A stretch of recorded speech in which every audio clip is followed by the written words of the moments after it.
Something's wrong, I feel it circling like vultures around my brain. Couldn't see the danger in your eyes. Draw me in, got me spinning now like water to a drain. You were perfect till I realized you hadn't shown your face. You sing a pretty song to drag my heart along, a siren serenade. You're ringing out your praise. Your lungs are wrecking, you know it's wrong. I was deaf to the ringing bells, wanting me to break, deafened by the sirens' soothing lies. I can't leave, I am in too deep, been sinking for a while, prisoner to the same thing I despise, devoted to a fake.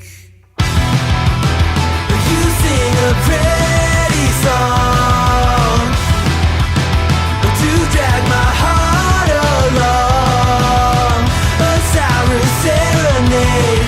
You're ringing out your praise. Your lungs are wrecking, you know it's wrong.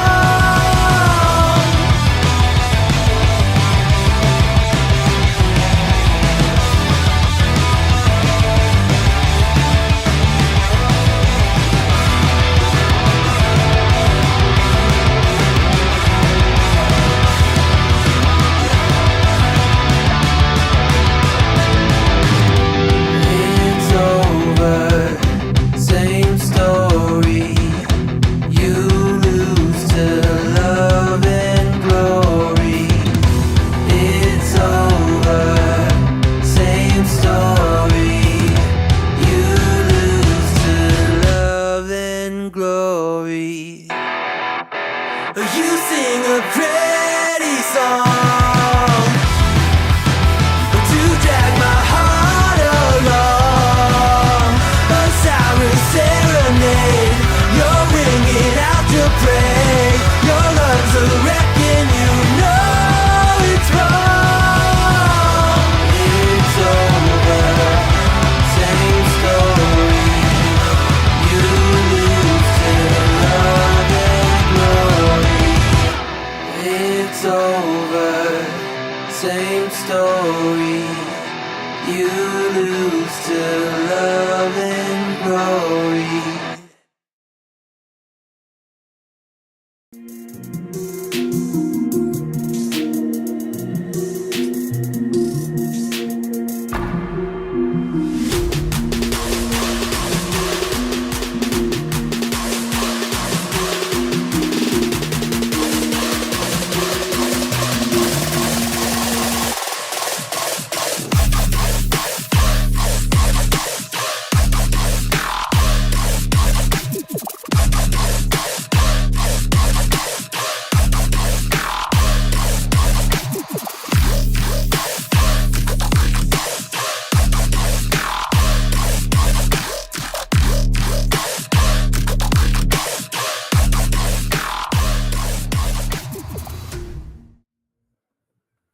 And we are live. Welcome to the Midweek Mix-Up Podcast, the final podcast before the showcases begin. The big showcases, that is.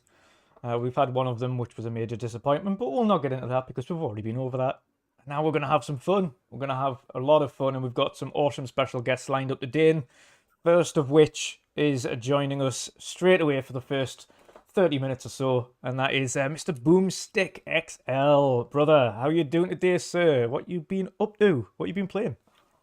I have, first of all, thanks so much for allowing me to jump in and invade the UK, if you will, for 30 minutes. I'm super excited about the show because again, I haven't been on it quite a bit, so it's nice to come home and hang out with a bunch of really good community members I've been playing Tears of the Kingdom like nonstop. I'm over 60 hours in.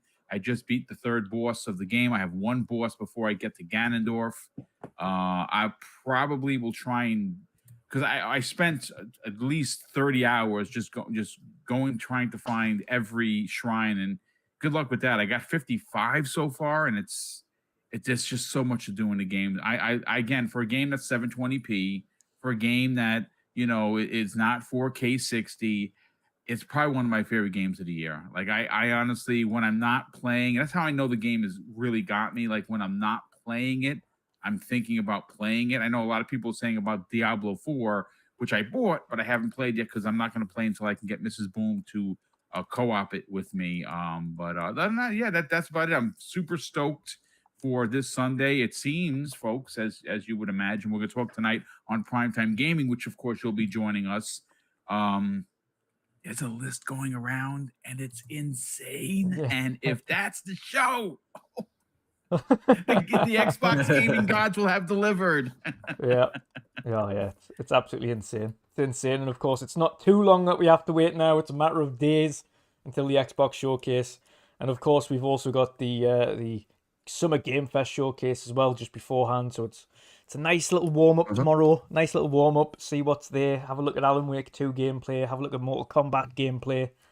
It's going to be fun. Can't wait to see The Rock pop up and showcase his energy drink. Of course, John Cena might do one. You never know. You won't see him though. You won't see him. You won't see him. You'll just see the floating can. Oh dear me! But let's get the rest of the panel, and then we'll jump into a list of awesome questions for Boom to answer. Might be some of the best questions leading up to the showcase, but we'll see. Shom, how are you doing today, sir? What you been up to? What you been playing? I'm sure you're Lilith's son in waiting, no doubt. Lilith's paladin. Yeah. Yes. As forever, I've been working a shed ton. Although I have got 3 days, possibly 5 days off after tomorrow. Yes, that's For what the I like price to hear. of one holiday. Showcase time. Well, I was supposed to be going up to Glasgow with a mate. Yeah. And then that kind of fell through. Something on their end. So I was like, I'd arranged it before they mentioned when the showcase was. Yeah. So I was like, oh, typical. And I was like, it's not too bad. We should probably be back by 9 anyway. So it's not a big issue. Yeah. But yeah, I should have the showcase off. Well, I do have the showcase off. Nice. But I've just been mainlining Diablo since Friday. Yeah, non-stop. Not non-stop, as much as my free time is allowed. Yeah. I decided to go with the Necro first. Mm-hmm. And play it from there. But I was listening to Ains the other day, and he says that once you've completed the campaign and got to level 50, any additional characters, you can skip the campaign and go straight into the end game stuff. Nice. So it just makes leveling up really quick. And I think it was Ty Guy Travis was saying that if you go into one of the higher end dungeons, you can get to like level 40 in about 90 minutes. Oof. So there isn't. That's one thing I was worried about. You know, when you see like the achievements and stuff for getting level 4 characters to 100. Yes. And I was like, that's a long ass time. That if you're on your own, Yeah. or if you're doing each individual campaign, and you get bored of the campaign. I mean, it's fun now. Yeah. But doing it like 4 or 5 times. 4 times on the trot, yeah, 4 or 5 times. And I know I'm quite new to Diablo, but people do love going through it and having all their characters, but 4 times for a campaign, sack that off. But as I don't have to do that, it should be pretty good. So yeah, I'm level 45, I think, almost 46 on it. So Nice. that's where I'm at. Awesome. Nice. Next up, another special guest today, joining us for the final prediction showcase, and it's Web Dave. Good evening, sir. What you been up to? What you been playing? Hello. Hey. Gosh, What have I been playing? Hey, Mr. Boomstick, what's up? My man. What have I been playing? Today I've been working a lot, but Diablo 3 actually, I know. I'm stuck on 3. It was on sale, so I bought it. Now I got to play through it all before I can move on. I'm a criminal, but there you go. That's where I'm at, man. That's where I'm at, and so psyched for this damn show. And thanks for the invite, man. You the man. You're welcome. You're welcome. Awesome stuff. Awesome stuff. General C, sir, how you doing? I know your most anticipated and most wanted of all time ever is ODST 2, but I'm afraid to say it's probably an unrealistic pipe dream. How are you doing, sir? You're not wrong. You're not wrong. But I'm going to go to the grave wanting that game, and I'm going to say it every time there's a showcase. So, yeah, not too bad, not too bad. I've been doing a lot of gaming. Actually, been doing a lot of reading instead of gaming. Started the first Game of Thrones book. Absolutely engrossed into that. I was pretty much reading that most of the day yesterday. What gaming I did play throughout the week was Bolt Gun, Warhammer 40k Bolt Gun. Absolutely loving that. Phenomenal. Absolutely loving that. I'm proper into it. It's making me hyped for Space Marine 2. I'm going to go back and play the first Space Marine on PC. So yeah, it's pretty much been my week of gaming. Nice. Mick, so how you doing? What you been up to? What you been playing? Yeah, I have been on Zelda, like a lot of people. I'm trying to finish it, but then stuff keeps distracting me, and I end up doing something else. So I'm at the end. I'm just finding last few bits, and I'm going to go and fight the final bit. But yeah, it's a great game. Like I said before, I think it was Boom said before. It's not graphically. I mean, I play it on the big screen as well. I got it plugged into the OLED. It's not great, graphically, but it's just so much fun. Especially the crafting, the fuse thing is just great. Yeah. Other than that, bit of Sea of Thieves and still finishing off that Raven Lock bit by bit. Get my points on that. Nice. Not a bad little indie game that. Quite enjoying that. Brilliant game. Love it. Yeah. Awesome. Next up, and last but not least, for the moment, Patchu. You've been rocking Call of Duty like a madman. How are you doing, sir? Yes. Yeah, I'm doing good, guys. I'm doing good. Great to see Boom and Dave in the show, of course. And Thank you, sir. don't forget all the others that are coming. I don't know who, but we're gonna see. But yeah, I've been, like you said, been playing a lot of Call of Duty lately. Been grinding on the camos, leveling up as well, and been helping out some friends. They play on the PlayStation. So 2 weeks ago, it was my first time playing on a PlayStation 5, and I must say I enjoyed it really much. So Yes. yeah, needed to get used to the controller, also the triggers and stuff. It feels really weird though, but it's Yes. yeah, only Call of Duty at the moment, man. So Awesome. almost stuff. level 600. So Oof. Yeah, you're miles ahead of me. I'm still level 40 or something. I haven't played Call of Duty since 3 weeks after launch or something like that. Yeah. There's been so much to play. I couldn't stick around in it. I still like to jump in time and again, but yeah, it's just too much to cover. Far too much. yeah, But yeah, awesome. There's going to be a whole bunch of interesting questions for the panel this evening, and I'm going to read them out. And the first, obviously, Boxy can't be with us because he's jet-setting away with his family on holiday at the moment in France. So I hope he's enjoying it. He's in chat this evening, though, sitting by the pool, he says, in France, driving home tomorrow, ready for a big weekend. But I asked Boxy these same questions, and I'm going to read out his answers as well. So I'm going to read those out in a second, but I'll give the questions first. So the questions that I asked Boxy, and it's the same that I'll be asking our awesome panel and guests this evening, are first, what do you think they will open with? Second, what do you think will be a surprise announcement for first party? Third, what is the most anticipated game for you? Fourth, what is your dream announcement? Fifth, what will they close the show with before the Starfield Direct? and a last-minute question added in by Patcher was, will there be a shadow drop? We shall see. First of all, I'm going to get to Boxy's answers because, again, he's not here. So Boxy's answers for this evening are, he thinks that Fable or Avowed will open the show. His surprise will be same as the closing game. So the same game he chooses for the closing is also the surprise, and that is id Tech's new game, either Quake or Doom. His most anticipated is Avowed, and his dream announcement is Hellblade 2 coming this year.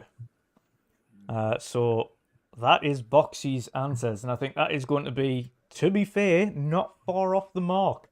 I think. I agree. I'm anticipating seeing what id Tech are working on next, and I don't think that'll be far off from seeing it. So hopefully we see it. Personally, as much as I'd love a new Doom, I think I'd much prefer to see Quake's revitalized. Quake was such an awesome title, and I still remember on 360, the last Quake 3 on 360 was just really good fun, really cool little story, and I would love to see that come back. So, Mr. Boomstick, let's get into your questions this evening, sir. Sure. First of all, what do you think Xbox are going to open the show with? What is going to be the big hitter at the front? I would like to believe it's Fable, and I'm going to tell you why. I think that we have all been asking for it.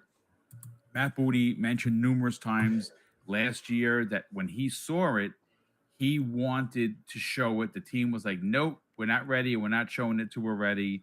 And if we don't have that tease with the glitter, then I don't necessarily think that would open the show. But I mean, hey, Boxenberger, what's up, brother? I think you might have a little bit of a delay. Hello, sir. Oh, yeah. But yeah, that's what I think that they open the show with Fable. I think that because of the tease, it just... They know we all want it now. I mean, I think it's, if you're going to show it now, I mean, they have everything on their side. So I think they open up with Fable. That's my pick. Nice. Next up, what do you think will be the surprise first party announcement at the showcase, Boom? Now, I said this on Friday's show because I'm a fan of the game. I have been. This is an OG Xbox pick, folks. It's something that I have been a fan of. I beat it multiple times. I think, like in typical Xbox fashion, it offers a single player campaign, and it also has multiplayer, and that is Crimson Skies. Nice. I think that comes back. But here's the crazy thing: there's rumors, there's lists going around, and Lord and behold, it just so happens that it is on a remake, and Asobo is supposedly making it. And who better to make a playing game? So my dream pick, because I can't say Banjo again because it'd be boring, or Killer Instinct, which I really want, which would be boring. Everyone knows me. Those are my two favorite IPs that I want to come back. But if I had to pick one surprise old IP, which I'd love to see come back, it'd be Crimson Skies. Oh, it's a good shout. I think we've all got that one IP that we just love to return, and Crimson Skies is a good one. Let's hope you get it. Boom. What is your most anticipated game? Oh man, I got to go with Boxy on this. I got to say Avowed. We don't know when an Elder Scrolls is ever a 6 is ever going to be around, right? We know that they're in somewhat of pre-production. I don't see that game coming out for another 3 to 4 years. I want a big first-person open world, type of experience, and I think that if there is one studio that they have that could deliver something like that, I mean, that really like put Oblivion or Elder Scrolls on notice. Yeah, it's definitely Obsidian, and I think Avowed has that's probably one of my most anticipated games coming out from them, because I mean, obviously Fable is as well, but you know, that's my opening pick. I'd love to see something. We saw in-game engine something a couple of years ago, like I think 2020. They've had a lot of time to work on it. They're a really big studio. They have multiple teams working on multiple projects, and I think that this is, as an exclusive IP for Xbox, incredibly important. I'd love to see it. Yeah, absolutely, absolutely. Next up, though, this is an even bigger one. What is your dream announcement for the showcase? What would absolutely knock it out the park? 11 out of 10 dream showcase. What would that be? What would that game be? This is where I have to harken back to stuff. Again, if you follow me on Twitter, if you follow any of my work, it's got to be Killer Instinct 2. This is an IP that is legendary. I personally grew up with it because I played it in the arcades when it was a Nintendo, published IP. I think that it is almost a gaming sin, kind of like Splinter Cell missing an entire generation and still nothing from Ubisoft, which is bonkers, right? If you look at the playing field, Sony has done some really smart moves. They've marketed Tekken. They've marketed, any of the Blaze Blues, right? We know that they're in Game Pass now, but we know that they've marketed those before. They have marketing rights on Street Fighter. I think they have marketing rights on Mortal Kombat. I'm not sure because it wasn't at their show, but I'm pretty sure if I had to guess, they would have it. You just can't let Sony run wild with the fighting genre and not put up a fight. No pun intended. And I think that when you have an IP as legendary and as that really packs a punch because of graphics, because of characters, I would jump out of my chair, like live on the air, like chair knocked over, me rolling around on the floor, crazy. That's how excited I would be for Killer Instinct. Yeah, it's a good shout. It's a good shout, and it would absolutely cap off the awesome fighting game year if they announced Killer Instinct. That's for sure, because that would be every major fighting game making a return. Everything. Yep. And Microsoft, Kombat if they're smart, yeah. Well, I mean, I'll put it this way. If again, putting on the business hat for a second over the Mohawk, right? Yeah. If I look at this game and I say, okay, we could make this a gas game, right? Give it a strong single player group of characters, but because Microsoft has so many untouched IP that they could bring in as guest characters. I'm not talking about bringing in Marvel, or I'd love to see them pull a Fortnite and put a Lion-O in from Thundercats, or or Goku or something like that. But they don't want to spend the money on the marketing and the licensed IPs. I get that, but how dope, guys, would it be to see Jago versus Doom Guy, or the power armor for someone wearing a power armor from Fallout, or even Master Chief? Bring in Joanna Dark as one of the characters. I mean, it's limitless what they could do with this game, and they could logistically make it a gas game if that's what they want to do and make money off of it, because I would buy every character that came out. Yeah. There's so many characters they could utilize for that. Dude, it's Dovahkiin crazy. from Skyrim. Yeah. Oh my god, dude, that is so awesome. That's a great pick. Yep. Goes in the shouts. That would be awesome. Oh my dude, that would be so dope, dude. They actually can do a shout where a dragon comes in, right? Like comes in. Oh my god, it's crazy. Like we're giving away $1 million ideas, Microsoft. What's happening? They should just hire every one of us for their hire this whole for panel. their Damn it. marketing. We'll come up with the idea. You just make it a reality. Yeah. Oh dear me, dear me. Boom. Now we've had the killer opening. You think that's going to be Fable? What do you think the one last thing close to the show announcement's going to be? I've said this before. Like I said, I've been like tough on Phil Spencer sometimes on their marketing, And I've consistently said, and I will stand by this, folks, until I'm proven wrong. They're missing the mark on the Zeitgeist title. That is Star Wars. That's anything Marvel. That's DC. Harry Potter. You know, obviously, look how many consoles sold. How many PS5 sold because of Hogwarts Legacy, which they marketed so well. I actually had people tell me, "Hey, did you see that new exclusive that Sony got?" And I'm like, "What are you talking about?" "Oh, Hogwarts. That's on everything." "No, it's not. It's only on PlayStation."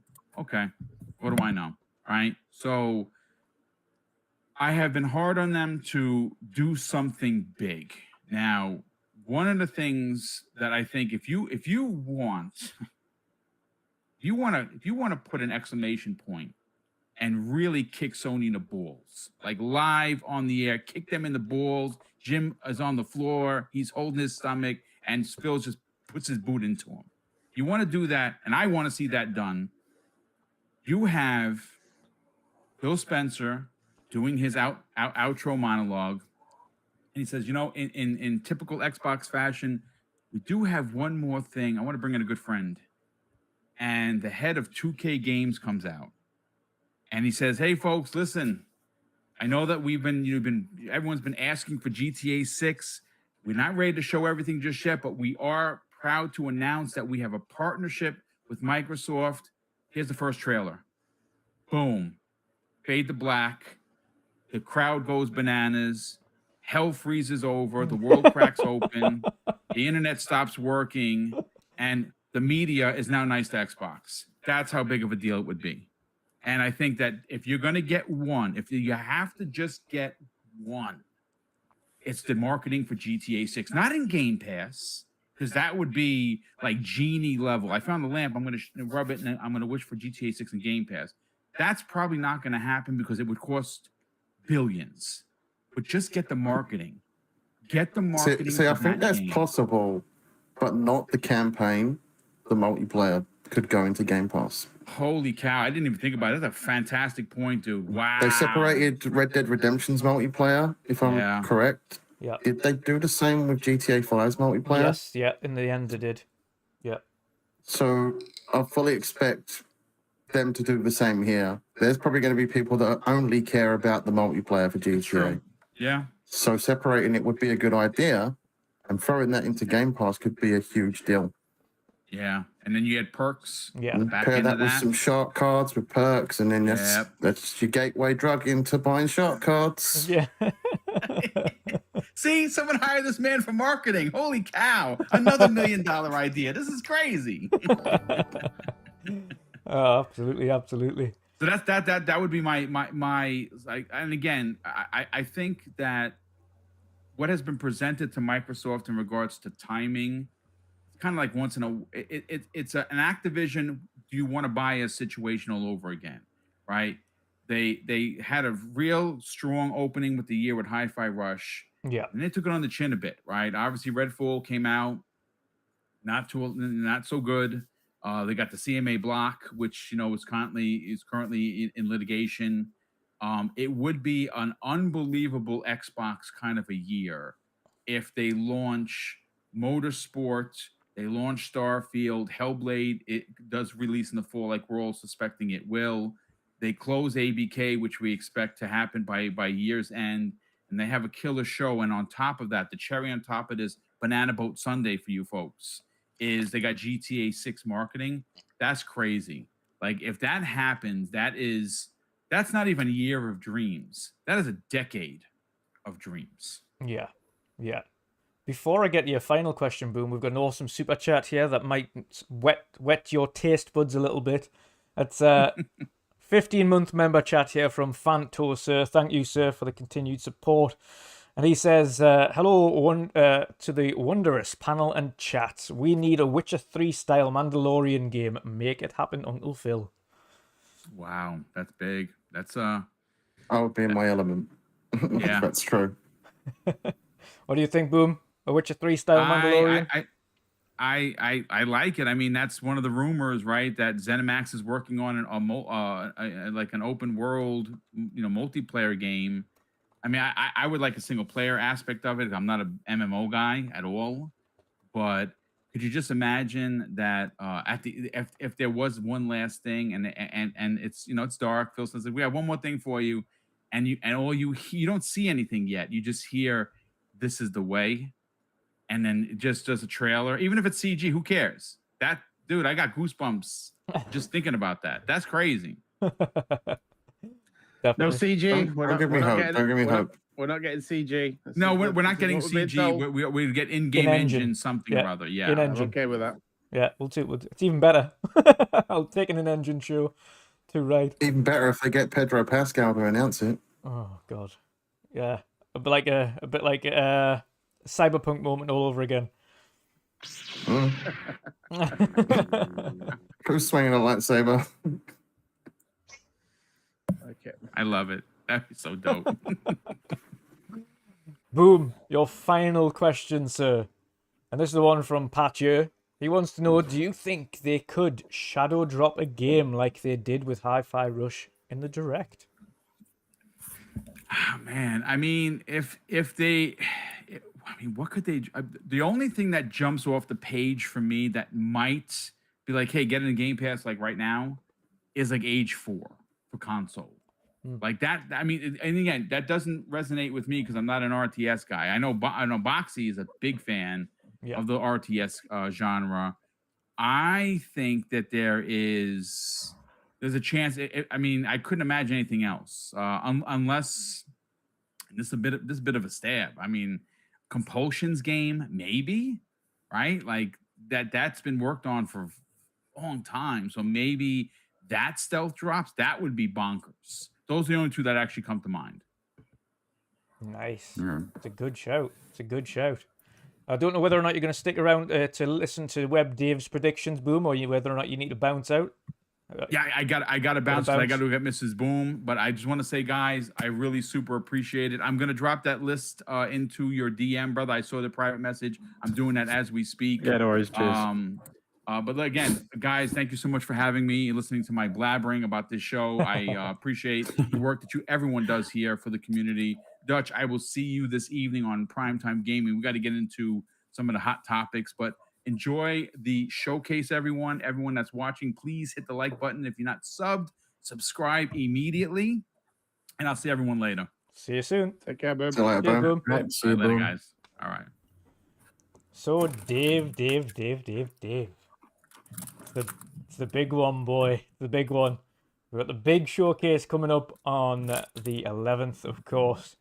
A nice early show for the Yanks this time around. Middle of the day on a Sunday. So let's get into your predictions first of all then. What do you think they will open with? Wow. I'd say probably maybe an in-game trailer of Avowed. That's what I'm hoping for anyway. Nice. In-game or in-engine? Which one would you prefer? Do you think in-game? Well, in-engine at least. Yeah. Yeah. Minimum in-engine. In- Yeah. Well, the good news is sorry. that's what we're getting. Minimum in-engine. So, I know. hallelujah. No movie trailers. Yes. That's good. Yeah. Yeah, even better. Even better. And then they drop a teaser trailer for Halo Season 2. Oh, no. No. No. No, he's also confirmed there's no TV series trailers. Which I is know, even I'm better. joking. Awesome stuff. Next up, Dave. What do Yep. you think will be the surprise announcement from First Party? I'm probably going to have to agree with well, maybe not. I know one of the things that he had mentioned, Mr. Boomstick. But I'm really hoping that they announce some kind of like Killer Instinct. I think that would be great if they just announced that there's a Killer Instinct game in the works, and that we might get it soon. I mean, I love Killer Instinct now, Yeah. but it's like it's so.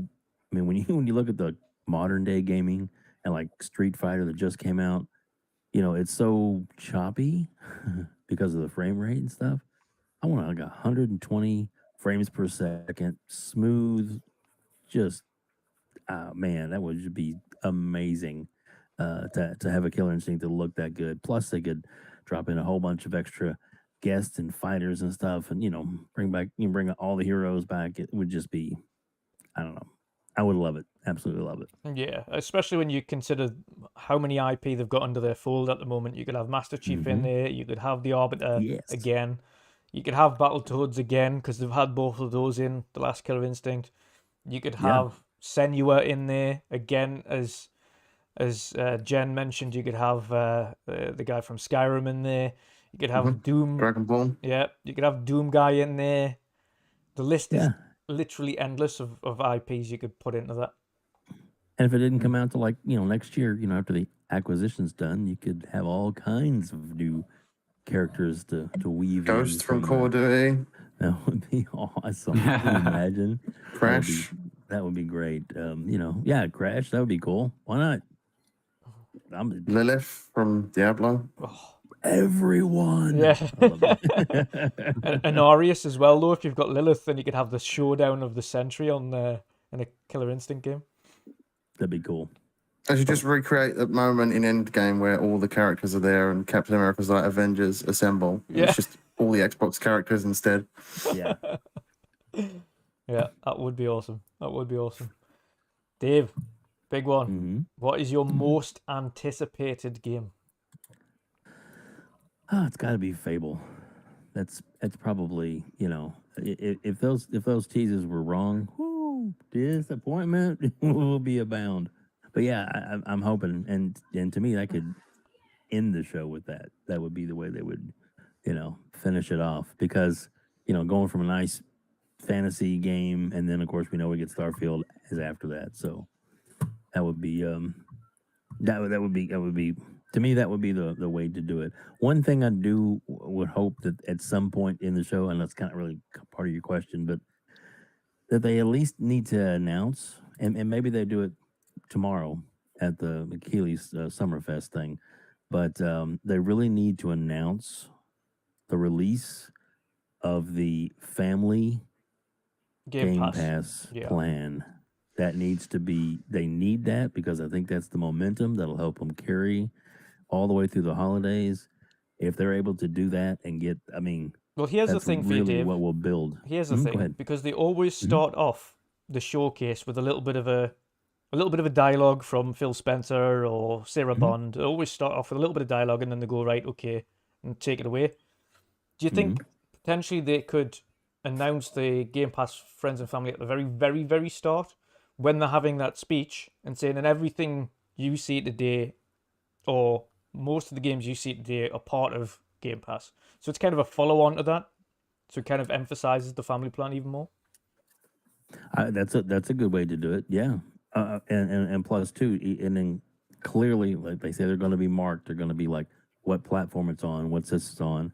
They need to make sure that every single title that comes up, whether it's third party, indie, whatever comes up on the screen during this showcase, if it's day one in Game Pass, it needs to say clearly, stamp at the end, and big, not just a little tagline, day one in Game Pass. And then whatever else, exclusive, blah, blah, blah, day one in Game Pass. Those kind of things to hit home the value of Game Pass to these, because there's going to be, little Timmy wants this for Christmas. Mom's not going to know what the hell it is, but when he goes and, finds out that I can get my son a subscription to Game Pass and not have to spend, $800 in gear and equipment and extra games in the holidays, and he can play on my computer that I already have by logging in for $15 a month. Yay, Christmas comes early. Just saying. Yeah. To me, it's such a great value. They really, really, really need to beat that home. Yes, definitely. What will your dream announcement be, Dave? Dream announcement. Gosh, I got a lot of dreams there, buddy. I'll tell you. Dreams. You gotta have a dream. Go have a dream. The key one, the one that would just make it like an 11, 10, 11, 12, 13 out of 10 showcase. Oh, that would really just totally just blow your put mind. me over? Yeah. Just go for it. We're gonna go fun, wacky, and wild here. I don't care what it is. We're building up the hype. Let's go. Sounds good. Sounds good. Well, it's something a lot of people have talked about. Yeah. But Hellblade 2, yeah, to me, that if it comes out and they show they bring somebody out with a controller in their hand, you know what I mean, and Yeah. they show them playing for 2 or 3 minutes, 5 minutes, whatever. Actually, get to see them play and see it on the screen, because a lot of people are well, that wasn't gameplay, that was all CG. No. That's why there's no mistaking that it's somebody playing the game. Not only that, but to say, oh, by the way, it's releasing in October or September or December, you know what I mean? November release date this year. And it's also included in Game Pass. Yeah. Just all the things that you want to just, to make Sony fanboys go, Yeah. But yeah, that's that to me. I mean, like I said, I know it's something we know it's coming. We just don't know when. A lot of people think it's going to be beginning of the year, and that's fine if that's when it comes out. If it's the beginning of next year, start off with a freight train. That's cool. But to me, if you end the year on that, I mean, there's going to be so much forgiveness and forgetfulness about Redfall and all the other fiascos that they've had this year, which hasn't been many. They've had a lot of they're on an upswing, but let's just keep the snowball rolling and just get out the end of the year and just start the beginning of the year on a solid footing for Xbox. That's my hope. Definitely. Before we get into your final 2 questions there, Crispy, welcome, sir. How are you doing this evening? Crispy Bob. Oh, I have joined the midweek mix-up. Good to be here.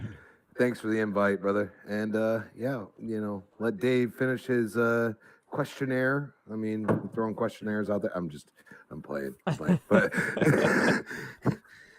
always fun to predict things. We're not saying that they're going to happen. I just want to be very Disclaimer. deliberate when I'm going to say it now because I'm here and you announced I'm here. So these are predictions. Yeah. Always temper expectations, especially after we saw that PlayStation showcase. So Crispy, you're saying there's a chance. Yeah. So everything you say today is a fact. Got it. I love it. Crispy, bringing the truth bomb. Out of context, sir. No. All right, but finish your thing, and then I will gladly answer these questions. Nice. So, Dave, you've already answered. You think Fable could also be the last announcement. So I'm going to reword this one of the final questions here for yourself. Okay. What do you think could be a one more thing announcement then for Xbox? Ooh, one more thing. Oh, by the way,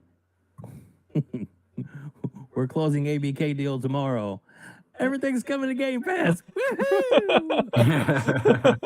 I'm just saying, what would be Game Pass? This is about delivering great exclusive games for you that ship on platforms where Game Pass exists. Your voice is Seeing really that good. clapping ferociously in the Twitch chat. Exactly. He threw his voice really quickly there. Oh dear me! Awesome. So yeah, that would be we're gonna reach for so Crispy. See, you got lots of cover right there, buddy. And last one, Dave. Last one. Yeah. Do you think there will be a shadow drop akin to what we got with that Hi-Fi Rush? And if so, what do you think that game could be? I think there could be, and I think it could be Forza. Ooh. That Nice. thing I think is ready to go, and it's one of those games that they don't need to, they're not going to be a special collector's edition. They don't need. I mean, they'll make hard sales. There'll be stuff shipped out to stores. But can you imagine? Oh, by the way, this drops tomorrow in Game Pass because they got other events coming like the next day. Yeah. That thing going to be like, I don't know. If it's a That would be dream, huge. that would be Yeah, crazy. that would be a big That would be- one. Mega. Well, that's what I'm a big, huge guy. Got to make big, huge predictions. And I was going to say as well, when it comes to shadow drops as well, because I think I don't necessarily even mean now, next day or the same day, because what we saw wasn't last year, year before with Pirates, the Pirates of the Caribbean add-on for Sea of Thieves was essentially a shadow drop. It's out next week. Have fun. Yeah. And that was, even that I would class as a shadow drop because no one's seen it coming and it was out within a week. Yep. I think even that could be the case with Forza. It could be Sure. Why it's not? out next week. Or next think month, so. something like that. Pretty quick, yeah. Maybe a quick Because turnaround. you know it's got to be close to being ready, if Yeah. not already ready. Mhm. You Yeah. know, it's probably already golden in the corner going. Well, I Excellent. do think they've already mentioned they're going to be at the showcase anyway, so there's a guarantee it's there. So could it be that they announce that fabled release date then when they come on? We know they're going to announce a release date. Let's see if it's a shadow drop. Fingers crossed. I know Forza Irwin would be absolutely over the moon if it was a shadow drop. There'd be That's quite a his- few people that would really be happy with that. Oh, Including absolutely. Fuzzy Belvedere. He'd be flipping out. If there's a Forza Shadow drop, it'll probably be in the form of a beta. And that'd be okay too. As long as you're playing it and you're trying it out, you're in there, you're working it. Maybe even just get like a couple of courses just to let them work out the bugs. Sure, why not?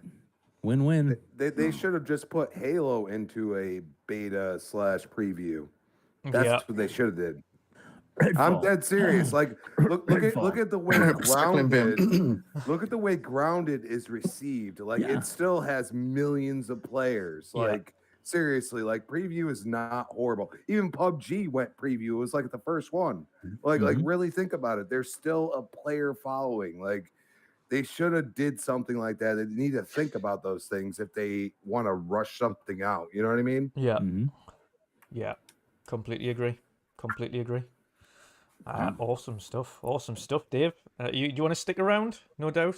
Are you good? I would love to, and I really appreciate the invite. I do actually have Have to bounce. I have work and a couple of messages from my boss saying, "Where are you?" Down here pretty quick."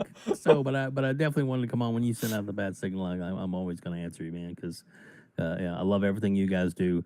Every single one of you guys on this show and to work with WandrinDutch are absolutely amazing members of the community. Thank you, each and every one, for all the hard work and stuff you put in, man. You guys are absolutely amazing. Thank you And very now you have much. to put up with Crispy Bomb. No, I'm just kidding. Crispy You're is a legend, amazing Dave. too. Thanks, man. Oh, love you too, buddy. Bye, man. Right back at you, buddy. Have an awesome So- evening, Dave. I will. One quick thing I'll say on the way out the door is that we know that the Sunday Yes. night is the big showcase. Sunday during the day, Sunday night on our show, which we're going to be at 6 p.m. Central Standard Time. It's we have two special guests.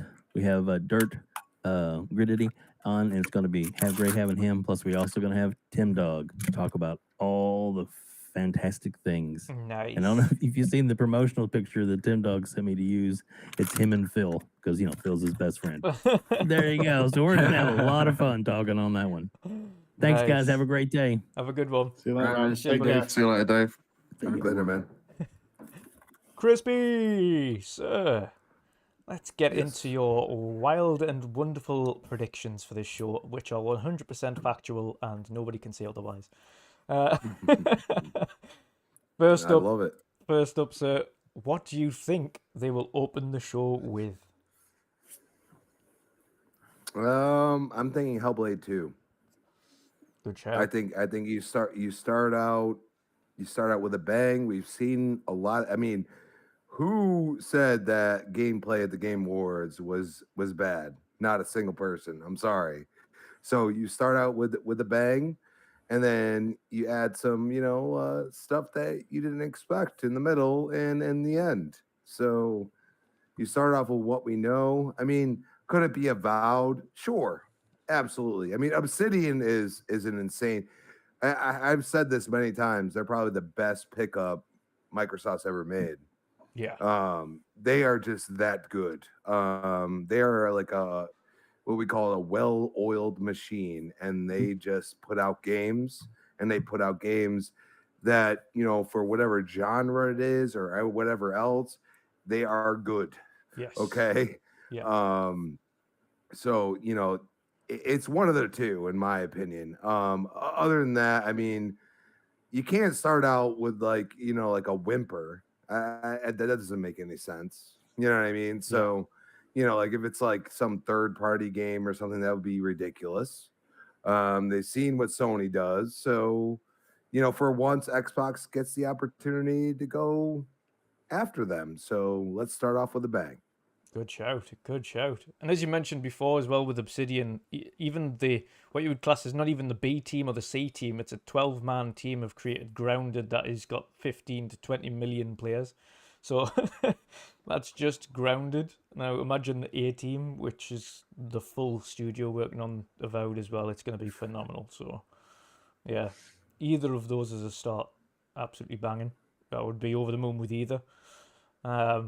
What do you think then, Crispy, is going to be a surprise first-party announcement? Ooh, that's a tough one. I really, you look at it and they've announced just about everything. They have within the next few years. If we're gonna go way far out, it would be something like what Kojima's doing, or I don't know. Like I feel like because of the 12-month thing, I want to like not go too far ahead. Oh, the good news! And Did you not hear that's scrapped for this showcase? They're not doing 12 months. Yeah, no, yeah, no. Thank God. Thank God. I'm just saying, because you kind of put yourself under. You shot yourself in the foot. Yeah. That's what you did. Yeah. Okay, and you know what? If I'm gonna tell you right now, it's gonna come down to when Starfield comes out, whether people are gonna start really buying Xboxes, because we have sat here and waited for this damn game for what it feels like 5 years. Like, can we stop now? We were hearing stuff like PlayStation trying to buy the rights to Starfield exclusively like 5 years ago. Like, come on. You know what I mean? Like, we needed the game out and it needs to run right. So I don't know. I want to see what everybody's working on more than I want to see what's ahead. Like really, like we just had a Halo come out. Forza's been doing its thing as it usually does. I mean, you want to say Fable or something like that, okay, but those are still IPs that were made and used. You know what I mean? So new IP, I mean, there's really none that is going to make a difference in how you feel about gaming. I mean, gaming is very linear at some point.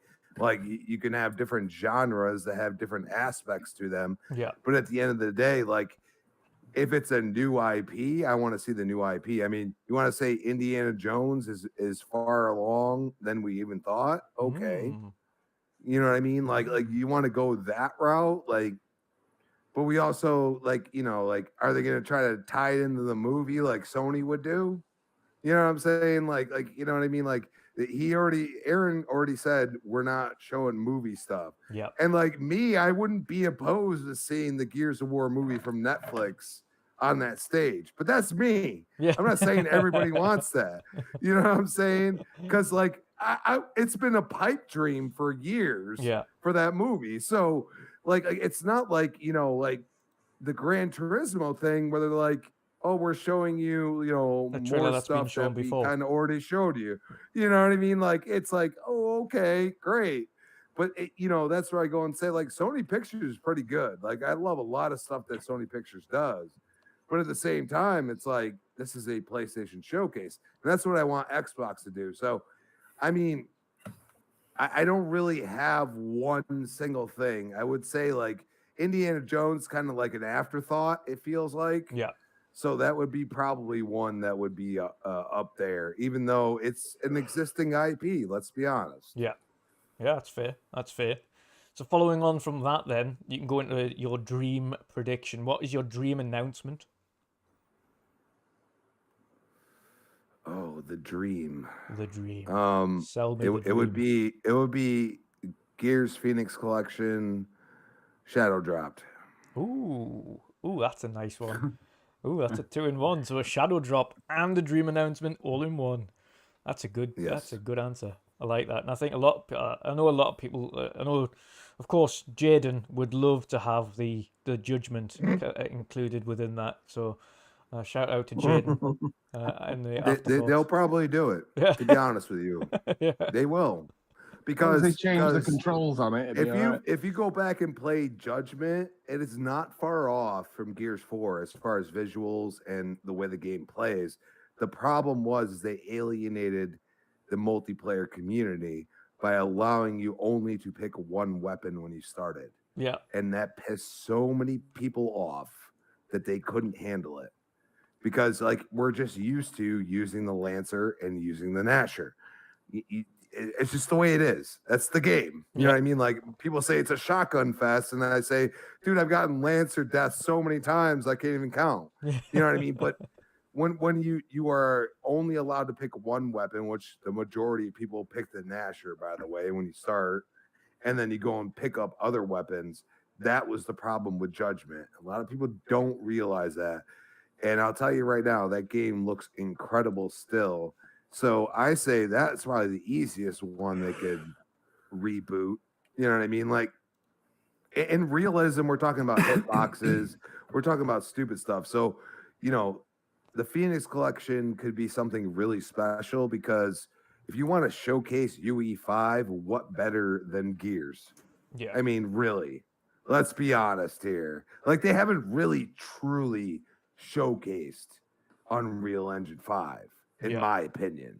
Yeah. You know, they've shown snippets, but give us something good. And I mean, you know, Coalition's working on all kinds of stuff for a reason. So I say like it's like Obsidian, like Coalition, they kind of, you know, became, you know, that's actually organic growth if you want to go that route. Yeah. Like they became and the best purchase they had was Obsidian, but you know, the best studio they have developed is probably the Coalition, to be honest with you.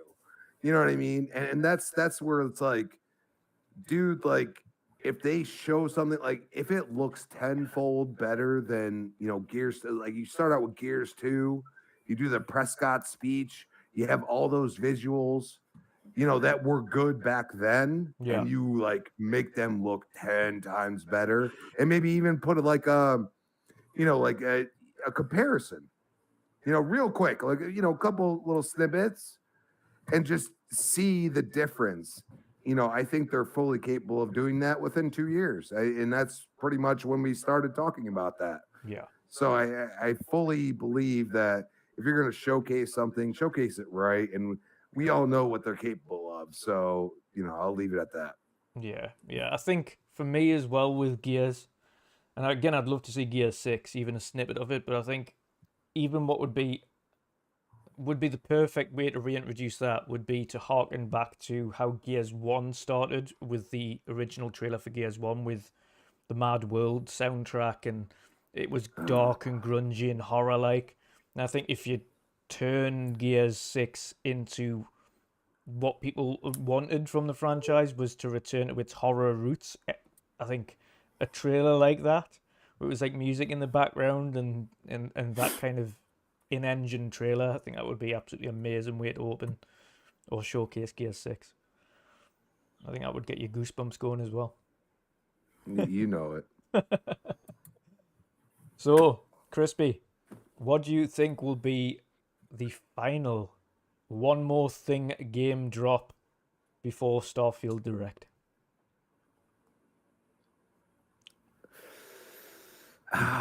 I think it's Ed Boon comes out and talks about Killer Instinct and how they're developing it, because Mortal Kombat has been announced. What are they doing next?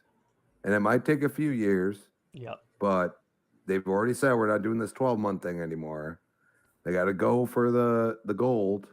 I'm with Boom. Like KI, it needs to be rebooted, but rebooted properly. You know what I mean? Like it needs to not have to like sit there and wait for characters or buy characters, one of the two. You have the characters there. Yes, you can have guest characters. Like Mortal Kombat has done very well with that, by the way. You have guest characters. You know, if I got to buy, you know, Doom Guy or something like that for like $5, I'm not going to have a huge problem with if I really want to play with them. And I'll watch people, and that's the type of gamer I am. Like, I'll watch people use them and I'll be like, oh, I could use that, dude. You know what I mean? Like I bought the first two from MK11, the DLC packs that basically are characters, and I didn't buy any others. Like, I got like the only one I really wanted, and I still haven't purchased it, which I probably can't for cheap now, is Rain. But like you look at KI and like all the things they've done. Even the game, if you go back and play it, and like now you can get like most of the characters. I think there's a few that aren't, still you have to purchase, but it looks good, it plays well, but you just don't get that hype because everybody's like was turned off at the beginning. Don't do that. You know what I mean? You're better off doing what Horizon 5 has done and being like, hey, you got to purchase a $20 DLC to get this. Yeah. But you can still play the game. Yeah. You're better off doing that because, like, at least I have a choice in my eyes compared to, playing as one character that you choose at the beginning and that's it for a long period of time. Like, it was a bad model with KI, so I feel like somebody should reboot it right. I mean, it's pie in the sky. I'd hope it's Head Boon, but I mean, I don't think that's what's going to happen. I hope it's somebody that actually like understands, how the lineage of Killer Instinct is. You know what I mean? So it's one of those things like the combo break. Like we still hear that as old as I am, and I'm sure you guys, combo breaker. You know what I mean? Like, it just, it's one of those things like, ultra. Like there's no other game that has done that, and like they could still do that, but they got to do it properly. Yeah, 100%. And the last one, even though I know you've already said you think Gears collection shadow dropped, do you think they're going to be potentially another shadow drop then? Outside of that? That would be something. I mean, if I were to go after Gear, my pick would be Phoenix Collection. Forza looks pretty ready. I'm just saying. Yeah. And the only reason why I think that could be the other one or the one is because they are so darn good at, developing for PC and Xbox. Yeah. They know they're going to, and let's be honest here, GT7 did not do well. Yeah. Let's be honest. Okay. And then we're talking about I'm not a simulation racer fan. I have played them. I beat the hell out of GT2. Okay. Yeah. But that's way, way, way long time ago. You know what I mean? So I feel like they could put a nail in the coffin by just being like, here you go. And that would be, at least for like PC racing fans, which I see people with their setups, they're crazy. Like, you got pivoting like seats and stuff. Like people, when they like the racing games, they like the racing games. So it's just like flight sim, dude. Like I know people that have like full on setups to fly a plane. I'm not playing with you. And it's all through the TV. Like, come on. Yeah. So, if you like that, which a lot of people, because the racing games we all know usually, put this aspect of graphical fidelity and frame rates, and they just push them to the limit. And we all see that. And I think if you're going to shadow drop something besides my love, you might as well shadow drop that. It's a good shout. Awesome stuff. Crispy, you got a little bit more time? Are you going to stick around or you need to bounce? I'll hang out for a little bit, but awesome. I'll let you know. Awesome stuff. So we'll get into our awesome panel there. And thank you for all the new subscribers as well. I do see them coming in. I hope you're enjoying the show. Also, let's get into our brilliant panel's predictions. Gaz is on his way at some point as well. He's on his way home from a meeting, so he'll be jumping in hot when he does come here. And King might also try and squeeze in as well as potentially a couple of others. So, yeah, it should be an awesome rest of the show as well with even more awesome guests. But let's get into our predictions for the panel. First of all, Chambellan. Sir, first of all, what do you think they're going to open the show with? I think it's going to be. Hang on. Yep, get my mic in the right place. I think it's going to be Forza, just because I think they want to kick off with like a graphical showpiece.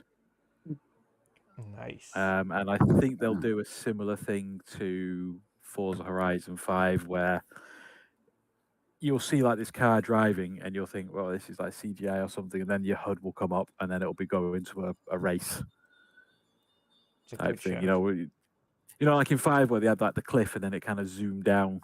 Yep. And you saw the cars racing. I think they might do something similar to that. That's a good shout. That's a very good shout. Very good shout. Okay. So what do you think will be a surprise first party announcement, Sean? I think a surprise first party announcement. I don't think it's anytime soon. And I will try and pronounce this somewhat correctly for Boxenberger. But I think there'll be a Wolfenstein. Oh, Wolfenstein. Yes. That's a good shout as well, mind. That's a very good shout. Do you think it's going to be an engine or gameplay? Oh, they said that, didn't they? They didn't say there's no CGI only. Yeah. Which makes everything even better. Which means all these predictions we have means it's in engine or in game. It'll have to be an engine then, because I don't think if there is a game, I don't think it's close enough to show in-game footage.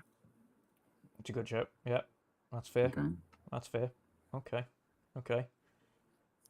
What is your most anticipated game, Boxy? Oh, sorry, Sean. That is a good question. I've been thinking about this for a while. Does it have to be first party? Not necessarily. I have got first party there mainly because, of course, we want to see a lot of first party games. But if your most anticipated is third party, then let's hear it. I not even anticipated that. So I'm thinking more of me. The dream the surprise one. Yeah, surprise one. Anticipated. It's got. I mean, at the moment, it sounds a bit boring, but Starfield. I'm really looking forward to that. Yeah. And I think I'm glad it's just around the corner, really. Yes, it is. Yeah, and you get a nice half-hour deep dive into it as well on Sunday, so should be good. Should be good. I don't know what else they're going to show though, to be honest. It's hard to know what's left to show. Yeah, they can show like the building. They can show some of the planets, some of the ones that are pre-done, some of the randomized planets. They can tell, see how you travel. They've got loads of stuff. They've got loads of stuff that they can show, really. Yeah. Just think of like what you can do in your Fallouts and your Elder Scrolls, and then kind of like up that. Yeah. Yeah, that's a good one. That's a good one. Okay. So this is probably an even more difficult one, and everyone's probably most difficult one is, what is your dream announcement? My dream announcement will not happen. I will tell you that for Never say never. Never say never. Come on, let's hear it.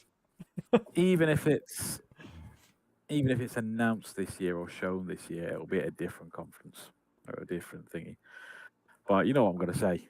Yep. Yeah. I want to see gameplay of Splinter Cell. Oh, nice. That'll be my dream. It starts off all black, and then Sam Fisher has a little chat with Lambert, and then they go into a mission. And yes, Michael Ironside is back. That's got to be the package. Yeah. If they, It's gotta be. if they bring back Sam Fisher, and they've got gameplay, but it's not Michael Ironside, I'll be happy. But there'll be just that little bit, kind of like, huh. Right. Okay. Yeah. I don't think that'll happen. Doesn't he have some sort of health condition? Yeah. He does now, but you don't know how long ago he's recorded lines for it. You don't know. I mean, The power of I don't AI. think If it's the remake and they keep the voice, it'll be old lines just re-put into the game, like what they're Yeah. doing with Metal Gear 3. Yeah. If they can't get him because of the health reasons, then I'd be more than happy with that. But I think for me, Michael Ironside is synonymous with Mhm. Sam Fisher. He is the thought- character. You can't do Sam Fisher without Absolutely. Michael Yeah. I Ironside. agree with that. Like in Blacklist, I didn't mind the guy's voice. I think he actually went well, the character model, but it wasn't Michael Ironside, and that did me head in. Yeah. Yeah, that's fair. Yeah. That's fair. Before we continue there, Sean, a quick hello to 3-Bit. Thank you for joining us, sir. We'll get to you momentarily with your awesome predictions, but how are you doing? Are you good? Doing good. I'm actually technically supposed to be at work, but I dropped by for a second. Awesome stuff. You're on awesome lunch. Come on. Yeah, at lunch. Yeah. Yeah. Awesome stuff. Oh, good too. Sean? Appreciate you letting me in here. No, it's all right. I thought, yeah, well, like I say, it's hard to get people in, especially during the workday on for the American side. So I'm glad you can all stop by for a little while as well. So awesome stuff. Sean, next up, sir, what do you think they will close the show off? Their one more thing game.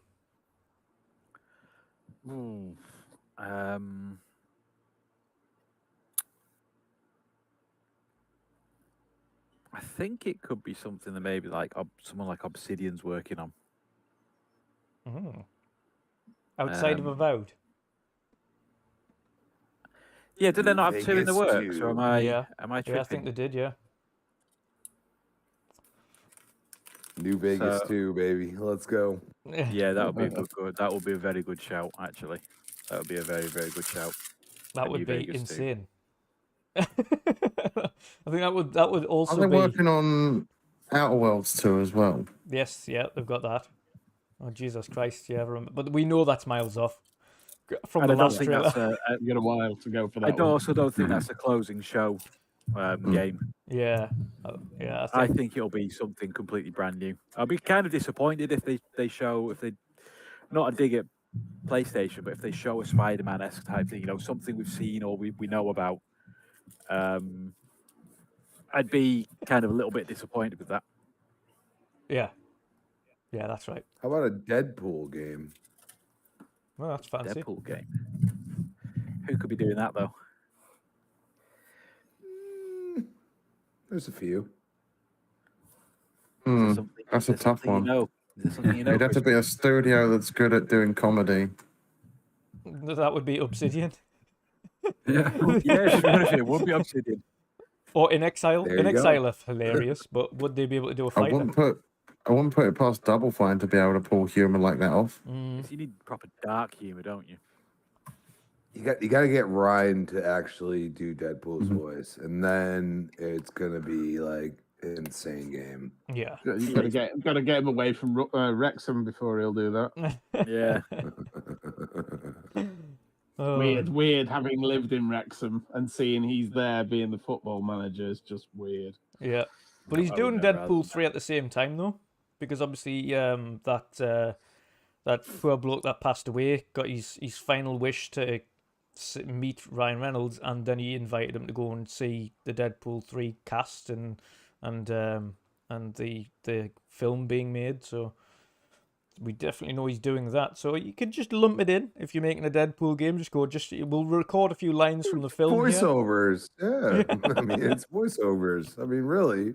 You could do that at home. Yeah. I see so many like voice actors doing like multiple projects at the same time. It's crazy, and like they make their own unique thought process into it, and it just like like DiMaggio, who's Marcus, his voice actor. He does so many different like stuff. Like you can lump it in there and just have a little bit of voiceover and you know, Deadpool don't say a whole lot, but when he does, It's it's funny hilarious. as hell, isn't it? Yeah. It's amazing how they take notes too. Like, say it sad, say it happy, say, they'll Yeah. do that. Be able to articulate their lines very well. It's Yeah. insane. Yeah, to be fair, It's he'd probably weird with break the DiMaggio. fourth wall as well at that point, though. He'd probably read out, say it sad. Okay. Yeah, he would do. Yeah. Yeah. DiMaggio's a good voice actor because he's Bender as well, isn't he? Yes. Yes. Mhm. He's There's also Bender. Jake He's the dog also from, Adventure Time. yes. That's a good shout. He's That's a got good shout. quite the range. Yeah. Final question, Sean. What do you think will, if they do, will there be a shadow drop, and what will it be? No, I don't think there'll be a shadow drop. I think people get too carried away all the time. And I with know that I as sound well, like a though, bit of a Sean, Debbie Downer. My inclusion of shadow drop is within a week of the show, like we had with Pirates of the Caribbean add-on for Sea of Thieves, or essentially within a week of the Maybe. show. I mean,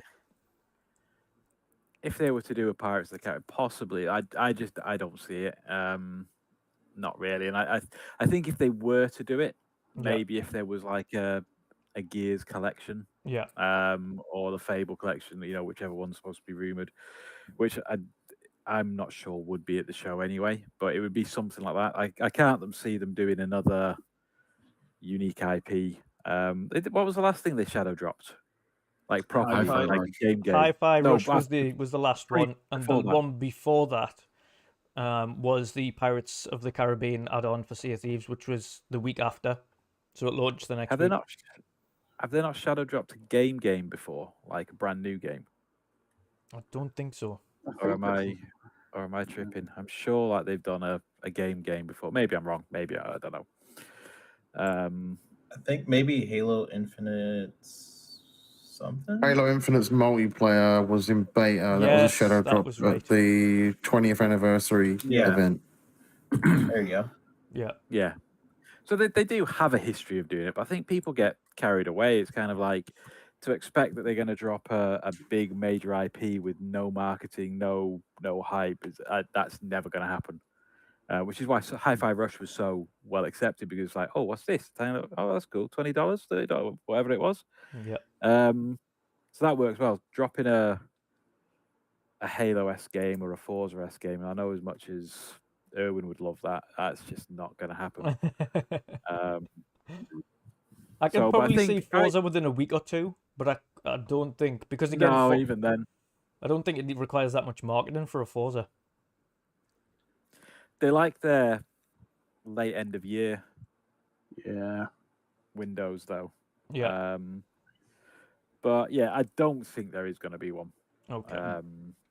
But if there is, it would probably be one of the collections. I think maybe. I've heard other people talk about it. I was going to say my theory for one of the collections is if they showed either of those, either Fable or Gears, then you're likely to. I would say they wouldn't show either of them without having the main title beside them. So if Yeah, they're going that's to what I show was a about to Fable say. collection, then Fable will be beside it. If they're going to show Gears There- collection, there- then Gears 6 There will be is beside it. one instance, Yep. Dutch, when The Master Chief. they released Gears Pop, which is a mobile game. and they did Gears 5 right after. Yeah. You know what I mean? Yeah. And it's just like they could do it. Yeah. It You could know be what a I nice mean? Like- bait and switch, especially with Fable, when everybody's like they do the sprinkling thing that everybody's got hyped about. The collection. And they go, oh, it's a collection, right? Okay. I that didn't makes need sense. to hear the term mobile games today. No, me neither. Let's Thank not you go very down much. that avenue. You don't want to hear TV? TV? No? TV. No, that's Sony's turn now. Sony's turn to do TV. Yeah. Come on. Oh yeah. Oh dear me. Xbox they got to compete against Gran Turismo.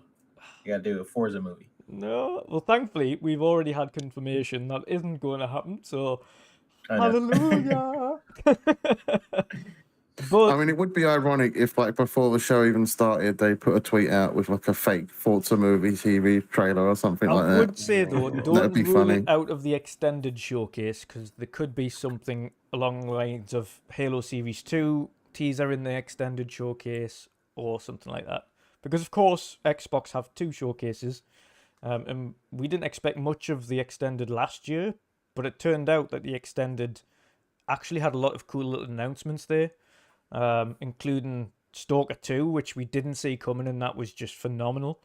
And then we saw kind of a few things like Texas Chainsaw Massacre and things announced that we didn't know was going to be there. So it still could be a few little surprises in that Extended showcase as well. But 3-Bit, before I get into your knowledge and predictions of the showcase, a quick shout out to Stuffed Sean for 14 months as a mix-up berserker. And he says, shout out to the amazing panel on the show today. Inject some Hellblade 2 directly into my veins. Also give me Fable and don't remove that old school humor. The good news is, I think everybody kind of initially, especially that opening trailer we've already seen for Fable, it's kind of obvious they've kept that original silly humor in there as well. And I hope they keep that silly, whimsical humor / dark humor in Fable going forward, but I think we will. We saw the Fable get eaten by a frog, and the whimsical talk over. So I think it's safe to say they've captured that essence. I know that they've already kind of recorded everything, so this isn't going to happen. But wouldn't it be funny if they did a kind of a fake Forza movie thing, and it was actually the game? Yeah, yeah. I think it's Forza, then it's like a Fable trailer. It would go over people's heads. I'm sorry. It would just go over their heads. They wouldn't even understand. They do a car trailer, but it's actually just like a wheelbarrow cart thing. Their DLC for Forza. He added horse and carts. Wheelbarrow carts. Bring your three-wheeler in. No. Oh dear it's me. Like, you got Hot Wheels now. Let's go back in time. Yeah. I don't know. Let's do that. That's something Obsidian would do. I'm sorry. Yeah, we saw that with the Outer Worlds 2 trailer. That was hilarious. I love that. It's one of my most favorite trailers ever. It was a case of like, we don't know what this game is going to be, what it's named, what kind of game it's going to be, but this is the trailer. We don't know when it's coming out either. That's my type of humor for sure. Yeah. Awesome stuff. But 3-Bit, of course, we've got you here because we want to hear your predictions and knowledge of the showcase. I say that you can't speak about a couple of the games because you worked on a couple of the games. Yeah. However, pretend that you haven't. Okay. It's always tricky. I'm like, why do I even podcast? I can't even talk about half You this can't even stuff, I can't even it's talk about still half fun. the games here. Can't even talk about it. But What do you think they're going to open the show with, 3-Bit? open the show. It'd be nice to get an up. Like, I love Halo, right? It'd be cool to do like a battle royale that we've been hearing about. Maybe open the show with that, get it out the way. You see like a ODST thing drop from the sky. What is this game? See, General then C just wants Everyone ODST looks right at too. me Yeah, when it's like, you said ODST. You know, and I'm trying to stay away from other predictions because I do know a portion of this show. But so I'll just say I want to see a battle royale. I want to see what Compulsion's working on. So I'll just leave it at that. And I'm really excited for the show. I think they're gonna have some good stuff. Awesome stuff. Yeah. I mean, a couple of these questions are going to be hard for you to comment on because I know you've got a few that might fall into your most anticipated, having worked on them. So work with what you can. But first of all, what do you think will be a surprise announcement on first party? Surprise announcement on first party. Dang, I wish I heard what everyone else said. Let's see. Surprise announcement for first party. Maybe a Gears collection. That'd be kind of cool. Nice. Or Gears 6, like maybe My both. man. Yeah. That'd be cool. I think it's weird because a lot of people are I remember when Gears 5 came out, they're like, oh, I'm tired of another Gears or whatever. But I think it's been some good time. Coalition, they're a super talented team. And I'm ready. I'm ready for another Gears. I think the story for the fifth one, that sort of bridge thing was interesting. They keep adding different elements with each Gears. Like I feel like they just learn more about how to change the franchise up. They've been working with the Unreal Engine quite a bit. The last thing I think they did, they just co-developed the Matrix demo, I believe. And they've been doing some really interesting stuff behind the scenes with the Unreal Engine. So I just want to see their next jump, I guess. That's what I'm really interested to see, whether it's at this show or, hopefully. So yeah, I would love to see what Coalition's working on. They are the masters of Unreal Engine for sure. So Nice.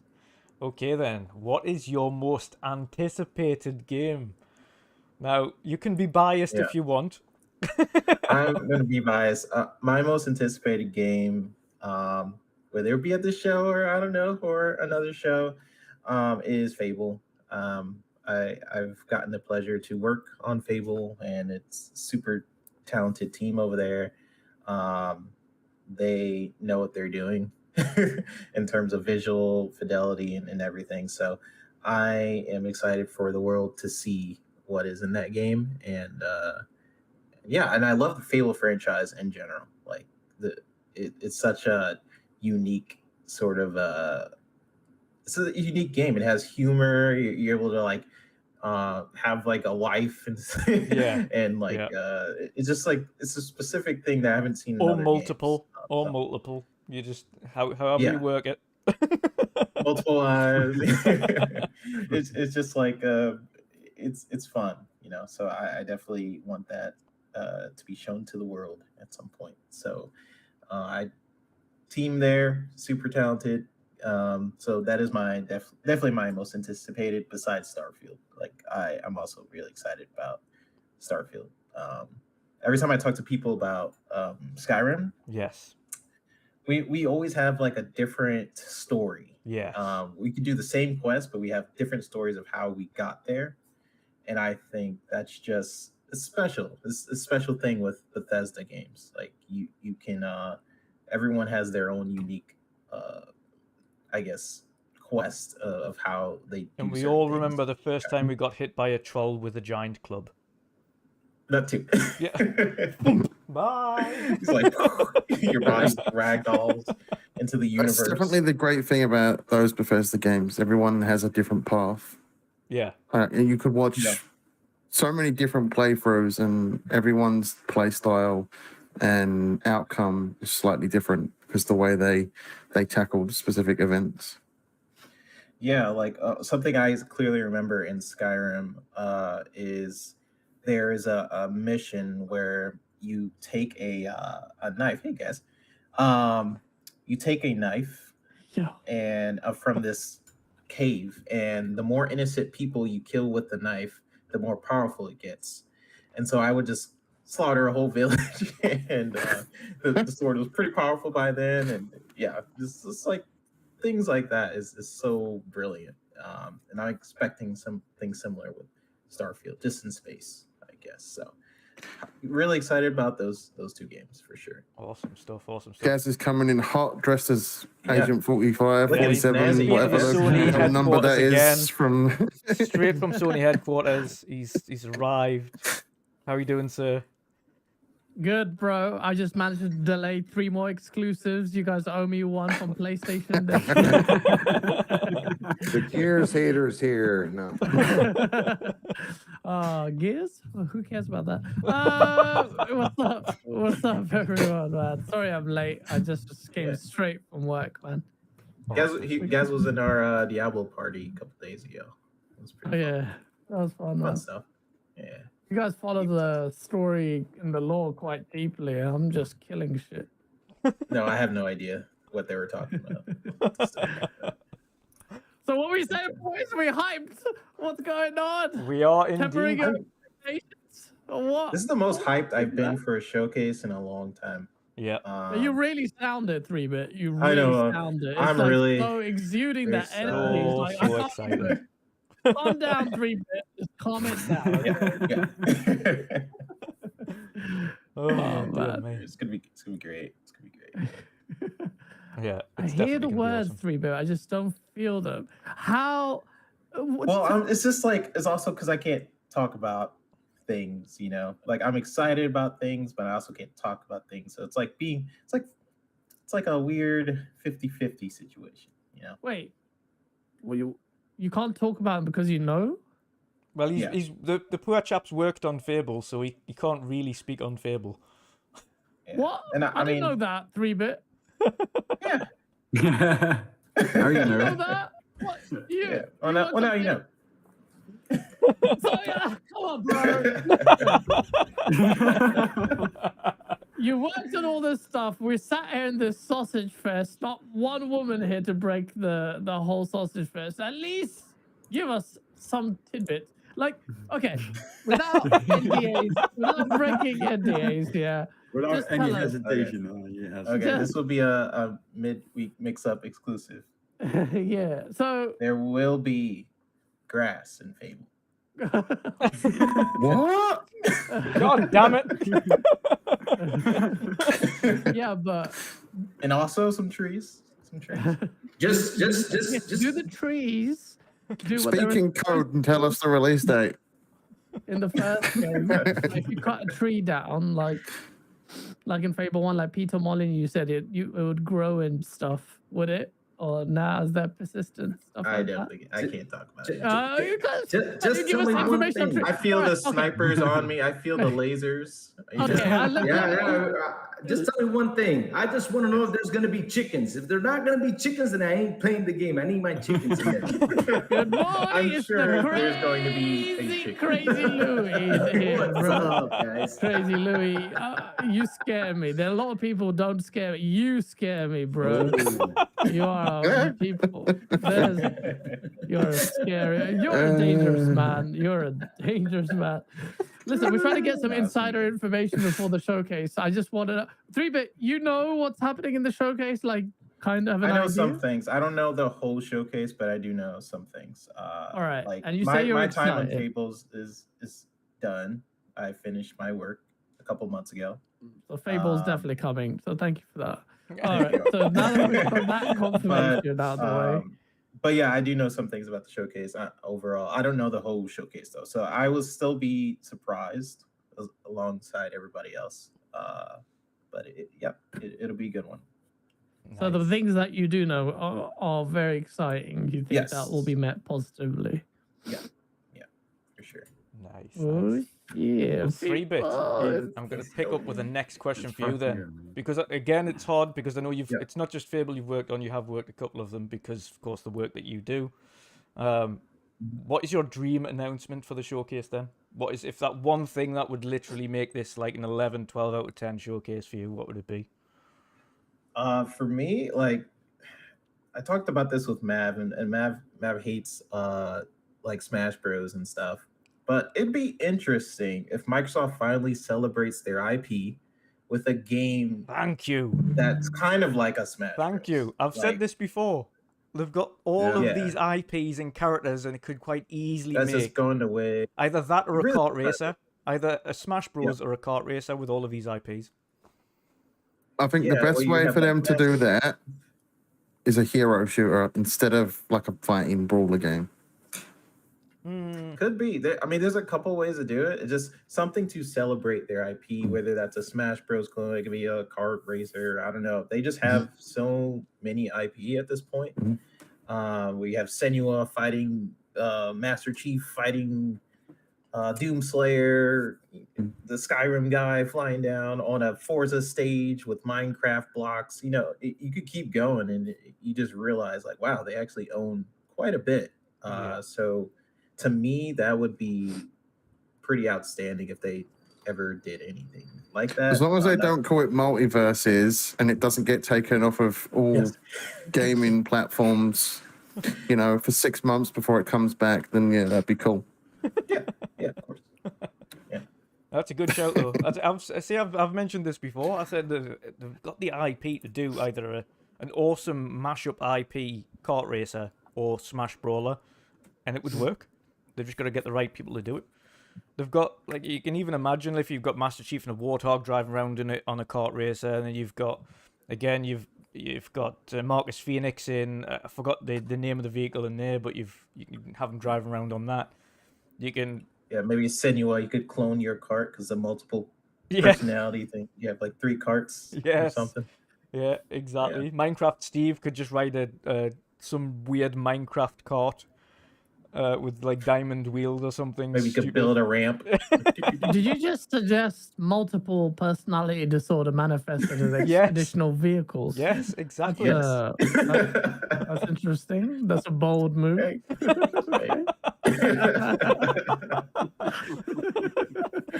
was the first thing that came in my head. I was like, yep. Wow. Oh, dear me. 3-bit, what do you think will be the one more thing close the show game before Starfield? Where's Starfield? Of course, we know the Starfield show is after the showcase, so what's the one more thing on the main showcase? The one more thing on the that's a good question. How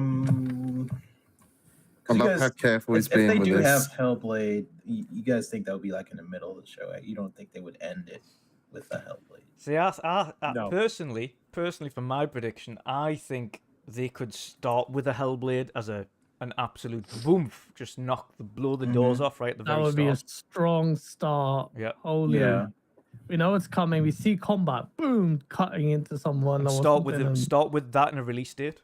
That would be the start. So it's already better than PlayStation Show. Boom, done. Yeah. It just killed the PlayStation Show at the start. Yeah. Yeah, I think that would be a good start. So maybe like to end it, maybe Perfect Dark.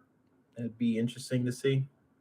Eventually, see I know what it's that's like kind of far, and it could be far, but I would like to see that. See what's up with that game. Yes, definitely. The one beautiful thing about this is we know that everything's either going to be in-game or in-engine. So, and did I hear rumors on Perfect Dark from? I guess I heard it from maybe it was Archimedes or someone. Basically saying it would be like body cam footage almost. Yeah, a little bit. Or was that? Yeah, it's like one of the. Yeah, I heard something about that. Yeah. No, I think Colt used that. Well, okay, was that Colt? But that doesn't mean that's what is. He was leaning in on what the developers were saying, what they were aiming for, which is more first person, the focus on movements. They mentioned GoPro kind of cameras. Basically, Mirror's Edge is what they're kind of alluding to in terms of that movement and so the camera swaying of the camera. Dynamic.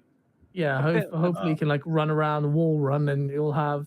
I think that's a natural progression for the genre anyway. I think when I see first-person shooters progressing in terms of mechanically, I see a lot of that fine-tuned kind of movement-based stuff. So more motion sickness in your future. Yeah, well, if you can handle VR, you can handle a little bit of swaying here and there. But yeah, you're right that kind of stuff could induce. But I think like when I think of the evolution of an arena shooter, I always think of additional movement, enhanced movement. For someone who used to play Quake, I used to always think, how can they evolve it? How can they evolve it? Yeah. And the answer always lay with, incidentally, wall running and that kind of like movement-based stuff years before Titanfall came out. So I think you'll start to see that one day, hopefully. I think that's the next gen of first-person shooters is introducing more mechanics like that for sure. I see the future of like a first-person shooter, where, like Call of Duty. You see arena shooters; they're quite refined, but it's very.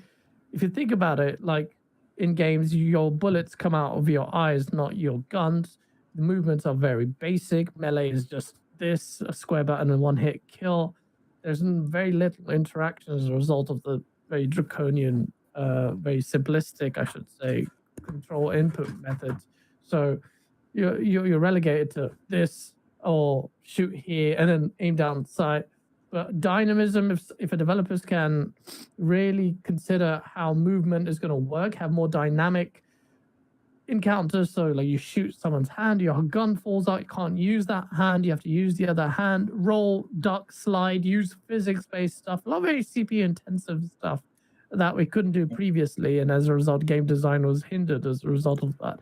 But once we start hopefully moving forward and utilizing the base technology with these new CPUs, you can give rise to that kind of stuff. I was hoping Perfect Dark would be that. We all are hearing or have heard what happened with the initiative and the mass exodus of talented staff that we once used as a label or a reason to dub them quadruple A. And it would be amazing if Perfect Dark was shown. I think people downplay that because the mass exodus was real. Like right to the top level of people there had left. So if they do manage to show something, and the rumor was suggesting, or the murmurs in the background, that this game has suffered a major delay, almost to the point where Perfect Dark might end up just being a reboot as opposed to. I'm not saying that's what it is. So this is what we are hearing. Then that's bad. It's a waste of. The legacy of that title deserves better. I know Perfect Dark Zero wasn't all that great, but if that's shown, that'd be huge. Yeah. So that'd be really good. And if it's shown well, then it'd be big. We gotta be a bit more realistic with some of these lists. I'm hyped. I'm excited, but that doesn't mean I'm confident. This is the hype show, guys. You can be as wacky as you physically want to be. We're gonna go. But I'm not like that. I like hype when it's legit. So but I'm not saying the show is gonna be terrible. I'm actually quietly very optimistic. Yes. But I've been burnt so many times. Yeah. I've been doing this for so long, being excited, deflated, excited, deflated, excited, deflated. And I don't want to jinx it. I don't want to jinx it because I jinxed the PlayStation one. But I didn't want to jinx you sabotaged this the one. PlayStation one. Let's just be honest. So let me just say it's gonna. I'm gonna say this is gonna be a shit show, and then it's gonna end up being incredible. Look, Colt's heading out there now to fly to LA. I should have been there. Part of me regrets not being there. Part of me is like, the E3 was cancelled. Is there any point? But he's gonna have the same jealousy when you go to Gamescom, and he's not, so it's fine. That's true. That's true. And we're gonna get lit, strippers and drugs and stuff. Colt, shit you would never do. We're gonna have fun. It's gonna be wicked. It's gonna be X-rated. It's gonna be fun. I need to book my shit anyway. But yeah, it's gonna be So I'm generally like, sorry, I just kind of foisted myself onto your podcast. It's all right. Don't worry. Yeah. 3-bit. Final question for you, sir. Obviously, we know Xbox have had a little history of shadow dropping things, whether that be within a week or whether that be same day. Do you think there's going to be a shadow drop announcement at this showcase? And if so, what do you think that could be?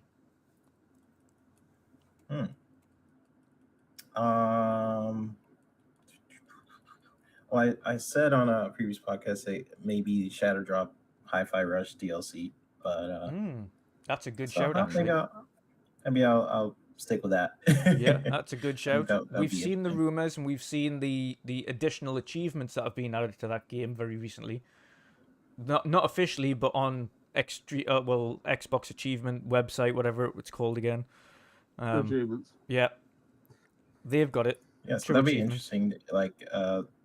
And if you don't shadow drop anything in this show, if you don't want to take attention away from anything, there's always the extended show where you can definitely shadow drop something there too. So yes, that's a good shout. 3-bit, are you okay to stick around for a little bit longer? You got to drop out for work, or just a little bit. Just a little bit. Awesome stuff. Yeah. Before we jump into Gaz's wild and crazy predictions, Louis, how are you doing today, sir? So, I'm doing pretty good, man. I mean, I was gonna say I'm in heat, but that sounds really bad. But it's super hot here. I expected nothing less from Crazy Louie. It's super hot here, man. It's insanely hot. I'm sweating, but hey, I said let me jump on here. Let me join a little bit of fun, just to have fun with you guys. So yeah, I'm pretty good. I'm pretty good. Awesome stuff. Awesome stuff. So, guys, time to get crazy. Time to get wild. Let's have some fun. Listen. Peoples, we know Xbox has won by default. They've won, yeah. So that's a big like. They would have to absolutely shit up so royally somehow. I can't even conceive it. That it's not just the adversarial angle, but I think it's important because like you're gonna assess it on something. So PlayStation has fucked it. So there's that. Yep. We already know Starfield is going to be shown separately, not even in this 1 hour thing. So that's gonna murk it for me. What was there to be excited about that was exclusive? Nothing on PlayStation. What was it? I can't even think of what was exclusive on PlayStation that was like a first party. Nothing. So Microsoft Fair Games and Concord. That was it. But even then, they were on PC. So what you want me to get excited? I don't even know what that is. It's just gonna be that show's dead. So boom, like that's it. But let's not forget, Microsoft had shat the bed for a year, which is I was really upset about for a year, and they still need on their own accord to deliver. But a lot of fans are expecting just like the roadmap is so insane. If you just showed the gameplay for the games you actually just showed CGI for, that would be insane. So like, look, they showed Avowed, they show Hellblade, they show Forza, they show State of Decay 3. That would be surprising. They show Fable. Already these 5 we'll be happy. Obviously, they have to show well. Like it's not that straightforward. Like we can have these lists, but it all depends on how good. Will State of Decay 3 look really good? A lot of people are expecting not that much because State of Decay 1 and 2 2 looked like 1 until they did the graphics update, and it's still incrementally better than Scream next gen. So State of Decay looks current gen. To me, that's just like a surprise. The game's mechanically quite deep. Well, whatever. So that State of Decay being shown would be good. I think there's this, and I don't think it's without like my Fable when I explained or told everyone that Fable was having issues or they scaled back development ages ago, but that was 2 years ago. Time has flown since then. And then it was the confidence that will be just we need to be. I think with the initiative, I'll be shocked if they show Perfect Dark. Okay, so because I think that's that you need to be mindful of. Just be careful of that. But with Fable, Playground Games are so incredibly talented that just give them time. I know they will do great. They've earned the benefit of the doubt. They have an impeccable record. So I'm very excited. If Fable's shown off, and I'm just hoping it's gameplay. Oh shit! I forget 3-bits here. Then. Oh, that's the wrong song. Sorry. I meant to swear at you, 3-bit. I appreciate the song. Yeah, that was just the song. But I was gonna say, look, you know the shit. You know it more than we do. We're all confident in Playground Games delivering on Fable. What's their vision, though? On, for sure. So, what was your role there? You're surely allowed to say that. We can Google search it. UX designer. I was a UX designer. Yeah. So front-facing stuff, you would have seen quite a lot of it. It's not. Yeah. So So he knows. So and it's not just because you're working and you're obliged to say good things, but I think I can read between the lines that this is a very good team. I mean, we know it's a good team, and I did believe Matt Booty when he did say, you know what, I really want to share the Fable stuff, but only when they want to share. Well, you guys at Playground Games 3-bit, very talented. So yeah, no, look, Fable will be shown off. It'll be incredible. I don't think we need to go out there and go wild, because that's counterintuitive, because it gets people's expectations blown out of proportion, and then we inevitably get disappointed. We saw it what happened with the PlayStation guys. I say they, like they're freaking aliens. We all game on all platforms, and I did want PlayStation to have a decent show so we get a good competition and back and forth. Obviously, in the short term, I'm laughing because I'm a piece of shit. I'm laughing, but we know PlayStation's going to do well. We don't have to worry too much. It's more about Xbox. So, guys, like, if they just show gameplay for a lot, I mean, Aaron Greenberg really like kind of set the record that he didn't need to go out and say what he said about the fact that they don't have singular CGI showings in totality, only for per title. That's big, because I was worried about that. I was worried about that because they would rely on it, but the fact that they didn't even have it, they'll have bits of it to supplement gameplay. Impressive. Who was expecting that? I wasn't expecting that. So for him to say, obviously, I don't think he's lying. So that's big. That's big. Like, especially compared to PlayStation show, they're just full CGI. Yeah, it's just such a contrast to that show. Right? It is. So like, we're gonna get CGI of that. Oh, I can't wait to see Forza. I fell off the Motorsport series because of Horizon. Now I'm kind of fatigued with the Horizon, and I want to go back to Motorsport, and I'm excited about that. And I know races don't reinvigorate gamers as much as they normally do, the sim races, but have you seen when I said Forza's better than Gran Turismo, how much saltiness from the PlayStation side, because there's so much pride on the technical feat of this, of a race like that. So Forza, I'm expecting Turn 10 to absolutely demolish it. I do think we should demand a release date, or because normally I wouldn't, because of delays and blah blah blah, but they broke a promise, they broke a covenant with us gamers about the 12-month. I think you'll get one, guys. I think you'll get one. We know they're going to be there because they've already actively said they're going to be there twice. Yeah. They're going to do the show, and then they're going to do a Forza Monthly after the show. So we know they're going to have 2 showings within 2 days. So it's definitely there, and I definitely think we'll get a release date this time, which is good news. I think so too. I think we'll be surprised if we don't. We need to get one. We owed one, really, with the 12-month thing. Yeah. And that will look great.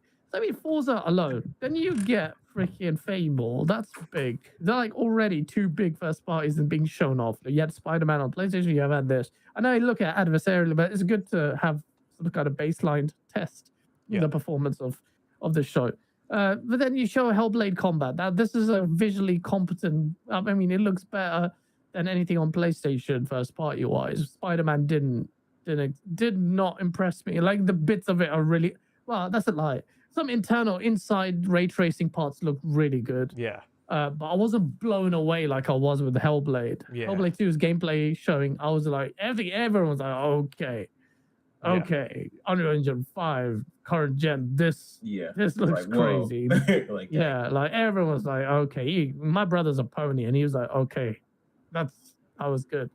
I was like, all right, well, so we just see what they have. We see what they have. But I'm expecting goodness to the point where I'm a bit disappointed I didn't book my flights. But it's well, guys, I've got a host of questions for you. I'm gonna start with my 2 things that I mentioned this to 3 bit before that I think would be a killer start and a killer end of the show. I think a killer start would ultimately be Hellblade with its combat gameplay, a little bit of story gaplay, and release date.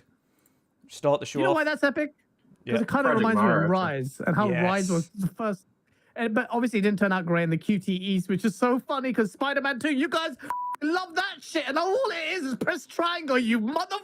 That's all it is in that QT laden fest gameplay that you saw. You guys wiped it off so hard. Overrated piece of shit game. It's not overrated, but it's so it is overrated. Spider-Man is so overrated. 2018 anyway.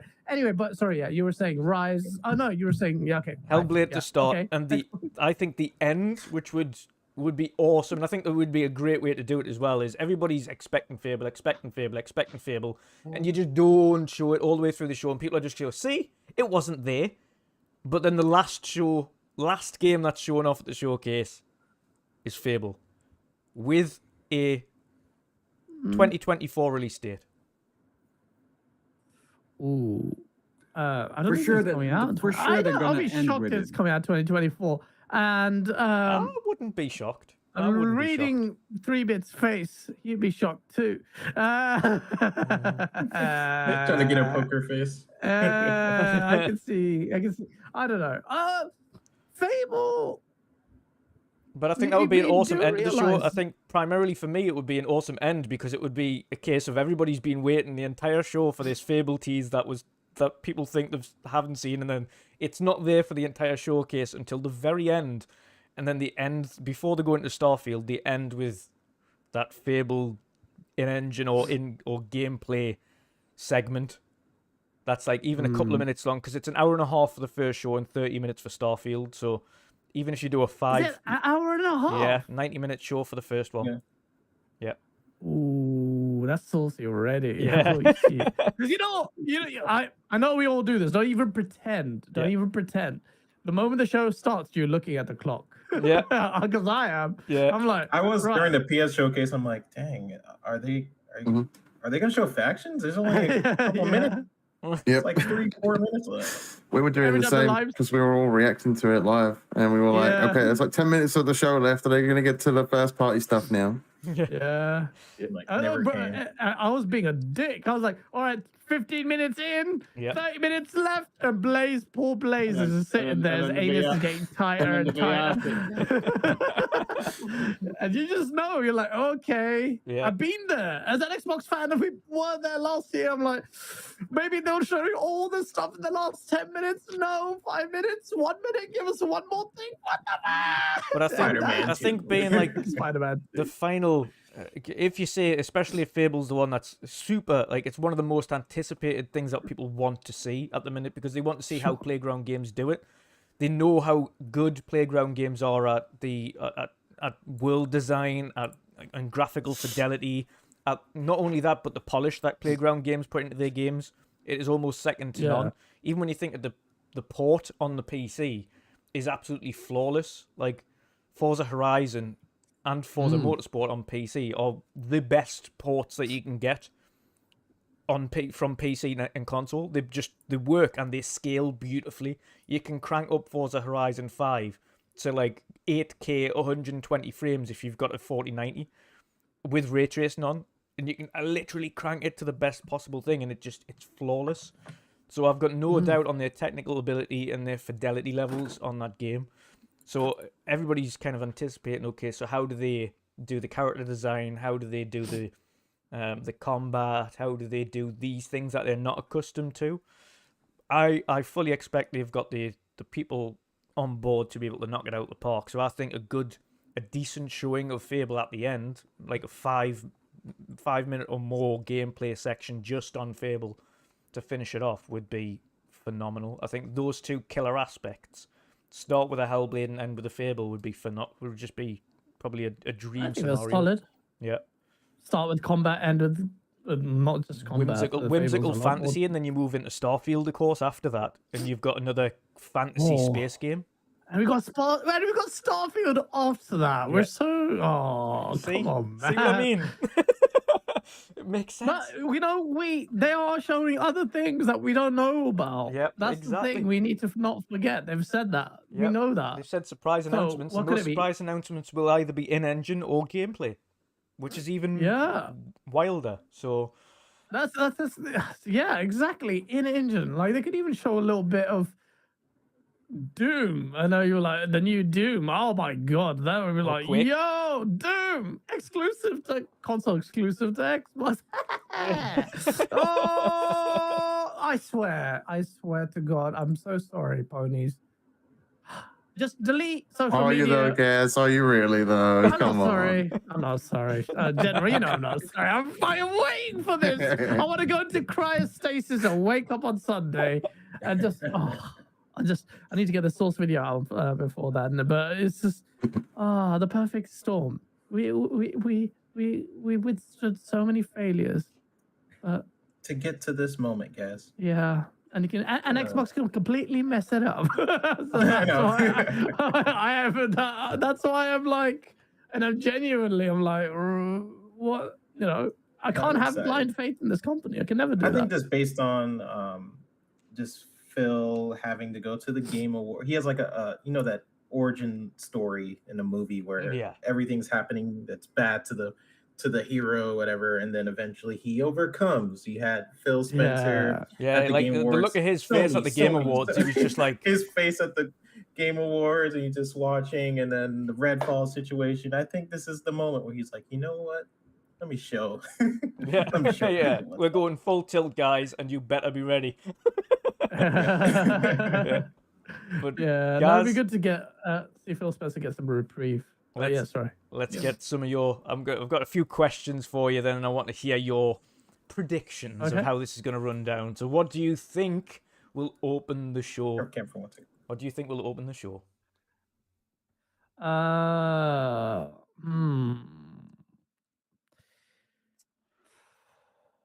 think. Part of me is trying to say Forza, only because I expect a release of it soon, and it's good to get that out there. Technically proficient, we know it's coming, and get a date out straight away off the bat. But it would be normally a bit of an odd choice to start a racer to show it. I don't know why, but I guess I would say that.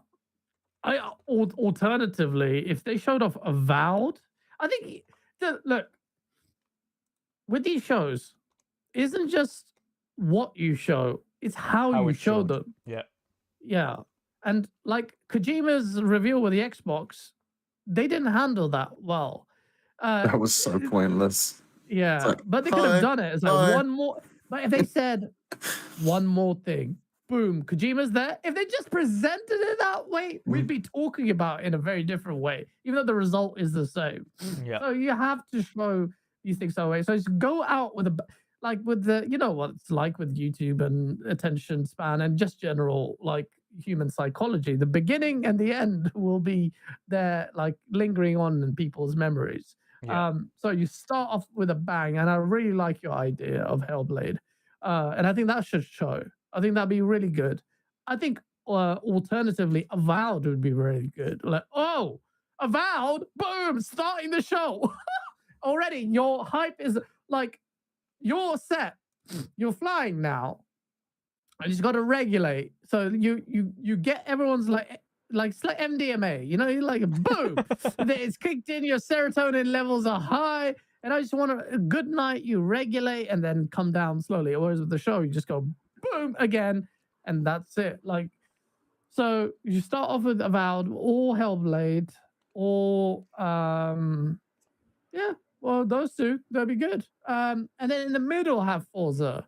Right in the middle. Yeah. Another added date. Great. And at the Have end, they ever traditionally started or ended a show with Forza? They usually end it, don't they? Which is, I think it's kind of a. I don't know. As much as I like seeing Forza, I feel like it's kind of a wind down game. So I think I feel like Forza's usually like a middle sort of middle of the showcase type of game, because they usually have like a stupid car in the background that I have no fucking interest about. They put it in the middle of the show. I'm sure Put they've it in the middle of the started show with to show off the power of the system. yeah, I think middle is a really good place to put Forza there, because it's not weak. It doesn't suggest it's weak. It's strong, but strong enough with a date to like. You have to maintain viewership and energy levels. You'll remember like going back at shows like when it's really dreary in the middle, and then they bring it back up. It kind of like your perception of the show isn't that strong. So beginning, middle, and end, those are your points. And the middle doesn't mean you have to go all out, but you have to pique interest enough as well to build anticipation for it. And it's important to regulate that as well. Like, you can't go really hard in the middle as well, really strong in the middle, this weird peak like that. It'd just be weird. Like you just don't do that. There's just you just wouldn't have that lasting effect. You need to start and end the showcase with something action packed, Yeah. something Something that would have impact, catches people's hype. eyes, something that's colorful at least, something in your face. Yeah, definitely. And Microsoft have a few things on their checklist that need to show off power, so they should show that off. Hype based on legacy IPs or something, so that's better reserved for the end. So like confirmation of we know there's no CGI, which is crazy. That doesn't mean they can't show title screens alone. Strictly speaking, I don't know if they'll do that, but they could just show a title screen of boom, Quake 5. I don't know. Then that, bro, if they showed Quake 5, I would lose my mind. Yeah. But what that would actually mean is like that'd be weird. But yeah, so we know the format. I think generally we know. All of us kind of almost we feel it. We've been watching this space for so many years. There's a certain cadence that you need to reach. So yeah. Which means they're going to start the show with Redfall DLC. All right. They're like, oh, well, we can give up right now. Oh, dear, bless him. Gaz, oh, God. What do you think will be a surprise first-party announcement? We know they're going to show surprises. And, of course, he's mentioned they're only in-engine or in-game. So what first-party surprise announcement? You know what? As much as we say Doom, I think id Software could actually release a Doom, and that when's the last time Doom Eternal came out? When? 2018? No, maybe it's 18? 2020. It's been a long time. 2020. 3 years ago. 2020. So they're 3 years. They have something to show. id Software would have something in the works. I'm sure they would. I think it could be Quake I think it could be Quake instead of Doom Eternal, because they wrapped up Doom Eternal's storyline, like Doom's the with new DLC, right? Yeah. So they were working on DLC like sort of for a year. Yeah. And then I don't know, they could have something to show. Teaser, Shout out maybe. 100 people. Hit the like button, motherfuckers! Yeah! Oh! Hit the like button if you think Xbox is gonna kill it. I'm the fucking host of the show. No, yeah, bro. If they showed Quake, what can they do with Quake? Oh man, I'd be very excited, man. Quake would just kill it for me. I don't think people realize how much I like Quake. Yeah, how much I love Quake. Wolfenstein. That's another game that's Wolfenstein. part 3. Yeah, Machine Games. Wolfenstein from Machine Games. I know they're working on Indiana Jones, but there's no reason why they couldn't be working on that. That would still be pretty big. People will have the impact. I've never been that massive a fan of Wolfenstein. Just feel like the games, I don't know, something about the gameplay was really floaty. I tried it. Just didn't, I don't, which is weird for some people to hear. But it just felt really floaty. I was trying to play it. A Colt said it was really good. And it's just, the story's cool, but it's just the gameplay. I think it's because it's, I think it's Wolfenstein- because it's Doom gunplay, but you're grounded and you don't have like zoom abilities, so it kind of, I can understand what you're saying there.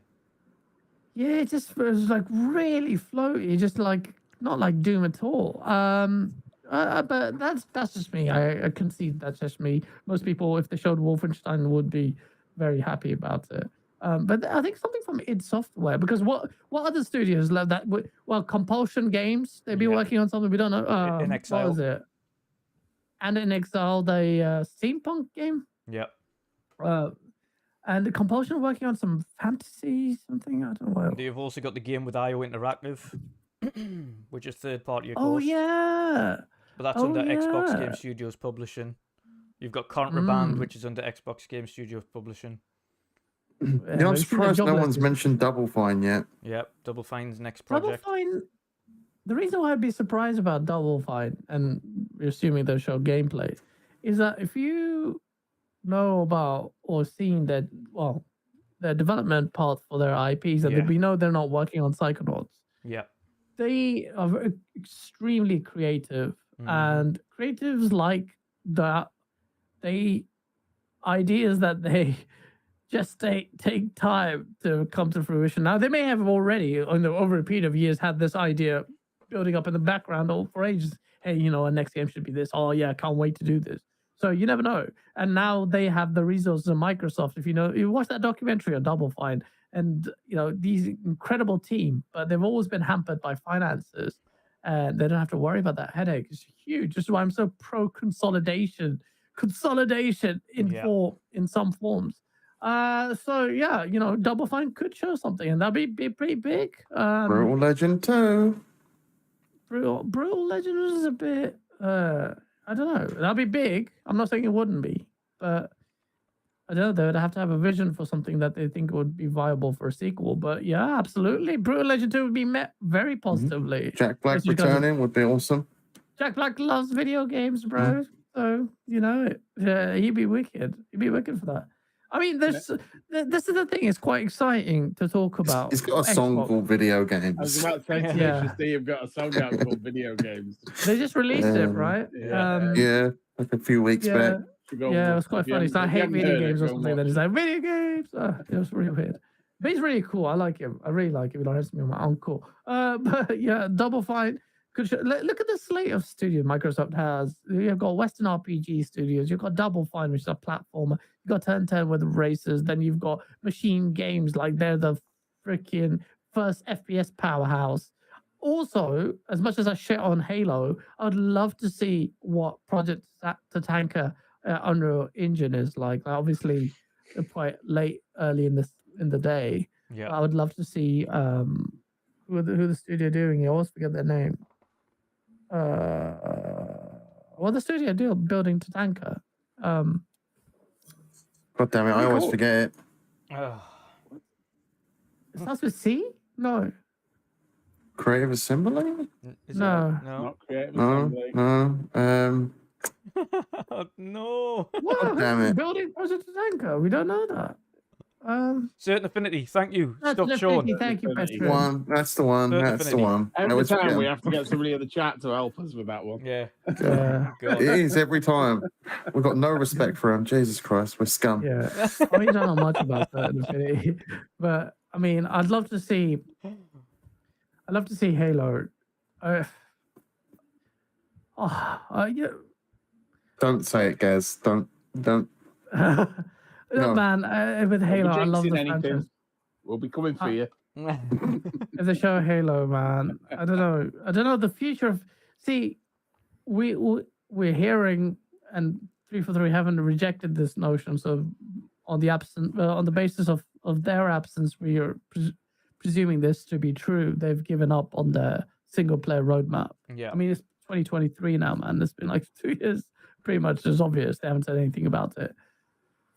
But there's so much potential with Halo in its story, and the book that's come out, which I haven't read it yet, but the Forerunner, the Didact is back.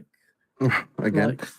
No, Didact never died, and there's 2 Didacts for people who Yeah, but read the they book. did a book between Halo 4 and 5, and the Didact came back, and then he got killed in that, didn't he? I swear they did. It was either a so book or a there's 2 comic book or Didacts. something like that. The 2 Didacts, and there's Born Stella. What's his name? Whatever his name is. That's such I don't know a if he died. somehow I don't know if he Palpatine died. return moment. Just I don't know. In terms of lore, you never see him die in Halo 4, by the way. He just falls off the bloody bridge or whatever. He doesn't die. You never see him die. why Falls off into that do laser thing. 343 have a problem with not faithfully killing characters? And they do it in books that most people don't bloody read. And they don't care. That do you mean? pisses me off. Like, Bro, we're listen, going to bro, kill a I've been pissed off character for ages off that screen. they have such good story. Like Greg Bear, rest in peace. He was incredibly talented. The books that he's written for Halo elevated the lore to another level and that people don't Mhm. even appreciate. And that alone is enough to build something there. And I appreciate 343 actually with Halo 4 did a great job of kind of tapping into it, but they still did a terrible job of telling the full story by relegating the crazy parts of this game's story to terminals. Yeah. So you see the librarian having conversations with the Didact, with whatever, like pre-Master Chief, before humans were devolved, and you had there's so much incredible stories. You could build a prequel to Halo, and Machine Games build on the story of the precursors versus the forerunners. The challenge there is that the story is so wild, the visuals to imagine these incredible battles would be so out there that you'd need a very talented concept artist or to realize those, like the star rows and the intergalactic battles. And the new team is there. So you've got what's his name, Pierre Hintze there, and his new team, and he fixed the Master Chief Collection in terms of technicality, and that's not easy feat. But what can he do to rally a team together to tell and realize the story that they've relegated? How are they going to get that? And that's a whole different challenge. So as much as I'm pissed off at 343, Bonnie's gone. Staten just pissed off somewhere else. Most of the people are gone. Now? Yeah, he's at Netflix now. So, like, as much as I'm apprehensive, I'm a positive because that's the most material change you can ask for, which I was asking for a long time. That doesn't mean I will have blind faith, but Halo, man, it would be Halo. I'm glad they're giving up. The certain affinity doing the tanker. We're going to see that soon. We're going to be an Unreal Engine. Don't downplay it. Maybe they'll show off next year though, because then you just don't want to rely on Halo. Yeah, a bit too soon.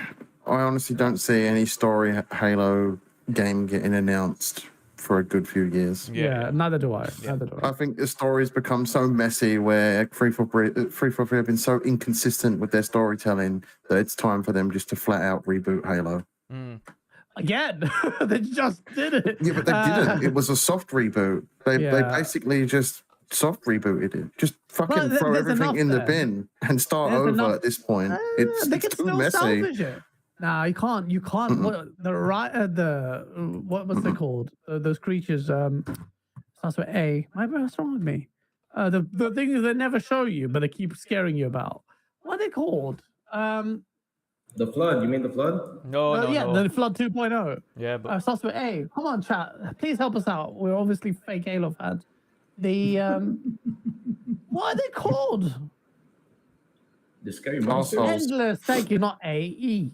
The Endless. Yeah. So they built this mystery enemy up. They didn't show Team Blue, but that mystery enemy felt like it came out of nowhere. Like this whole thing with Cortana between 5 and Infinite was resolved off screen.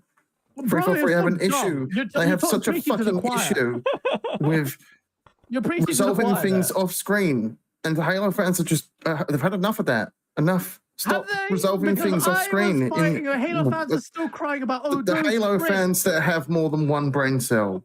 Yeah, bro. The thing is, they understand. I just want someone at 343 to have the bold. I want Pierre Hintze to have the testicles to say, "Fuck all you guys. We're gonna tell you." Because the 343 should go like this. Fuck off. We're rebooting it all. Say what? Forget even a reboot. We're telling a whole, bro, a sci-fi based FPS shooter. Halo should evolve. They should leave the Master Chief in the dust now and tell a completely different story in the Halo universe and let Master Chief's story rest for a bit. Come back in 10 fucking years' time and bring the Master Chief back then. Right now, I could care less about seeing Master Chief. Give me some fucking spin-offs. Spin-offs would be good. Halo fans are the worst, though.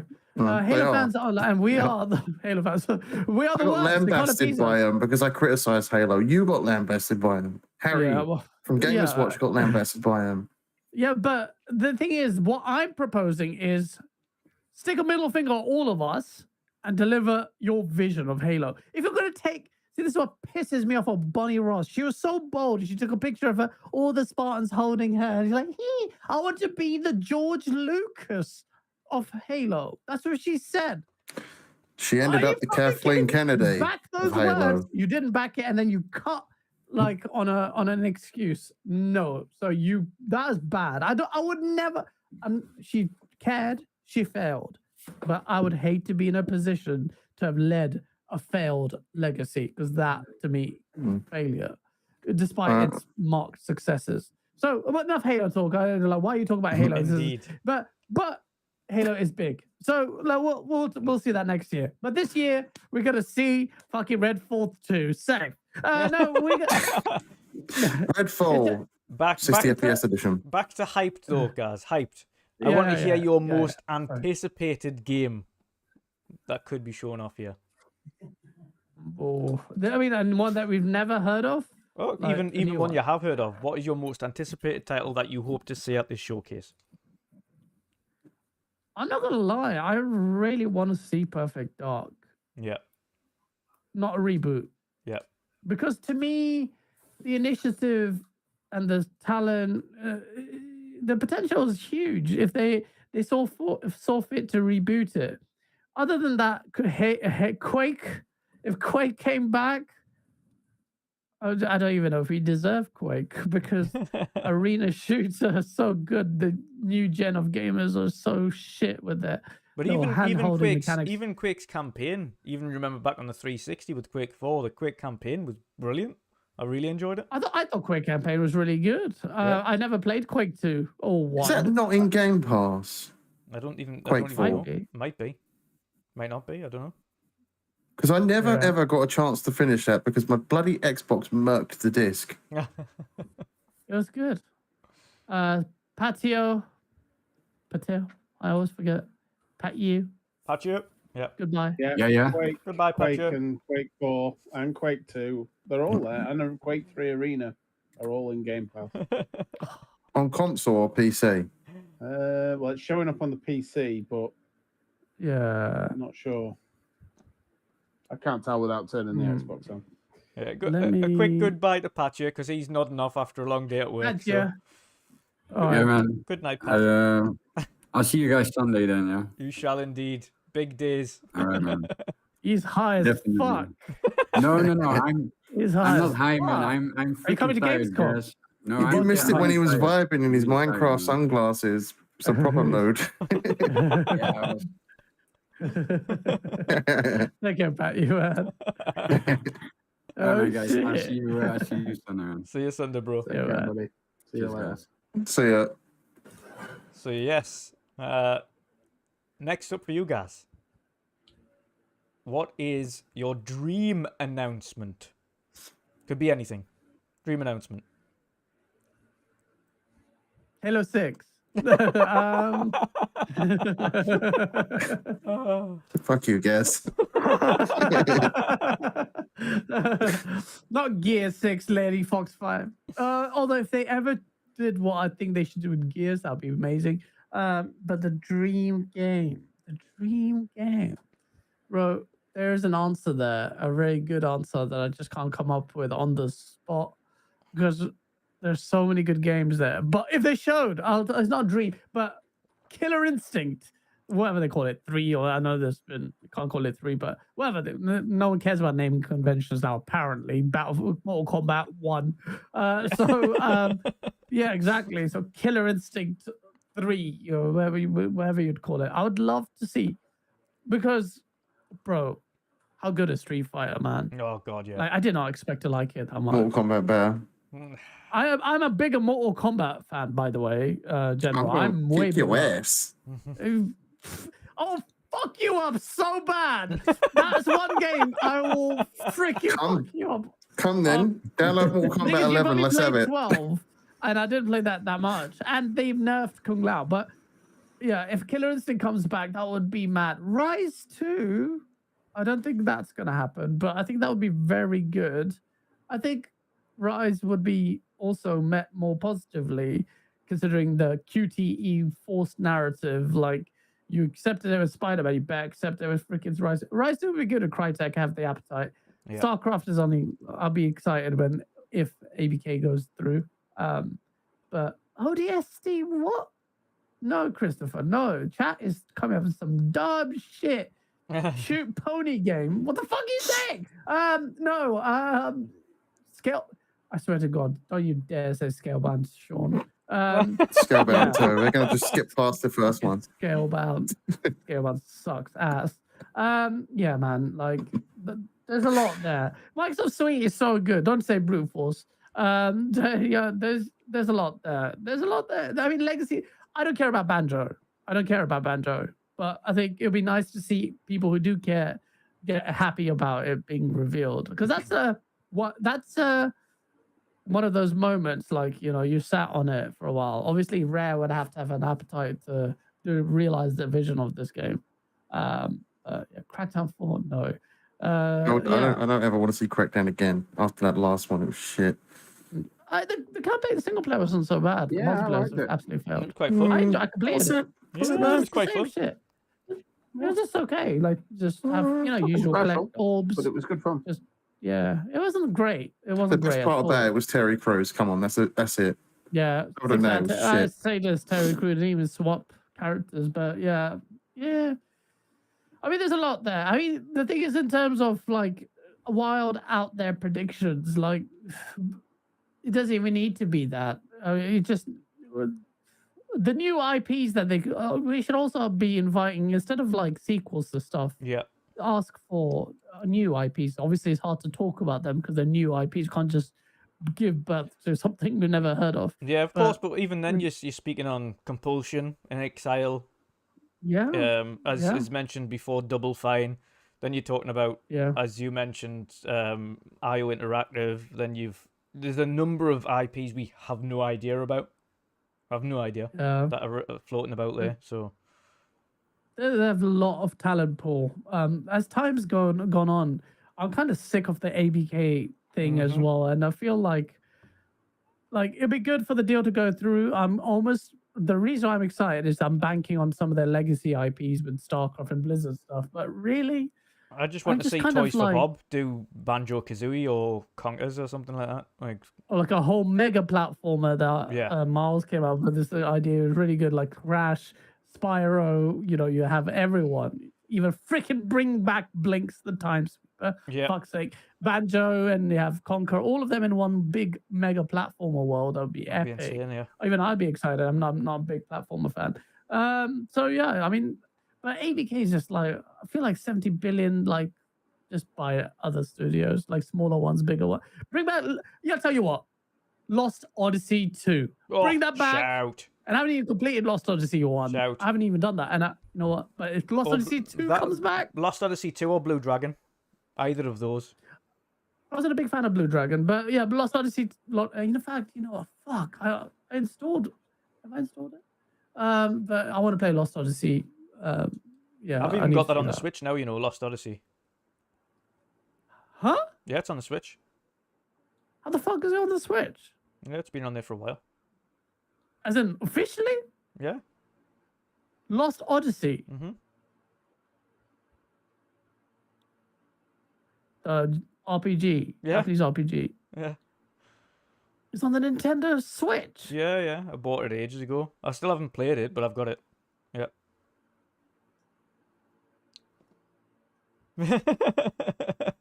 What? What? Yeah. I've never seen Gaz so confused. Bro, what the fuck? Switch?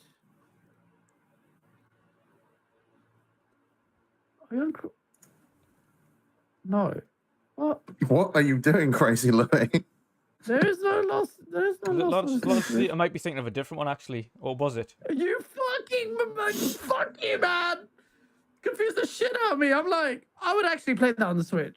In fact, I would play. I've got a Steam Deck. I haven't even used in months. I think I might be thinking of a different one, but it was very similar to Lost Odyssey, and it was at the same time that it released. I can't remember the name of it now. What are you thinking of? Well, that's on Switch. Yeah, it's another one of those Jap RPGs. It wasn't Final Fantasy, that released at the same time as Lost Odyssey. It was also really good. What could it be?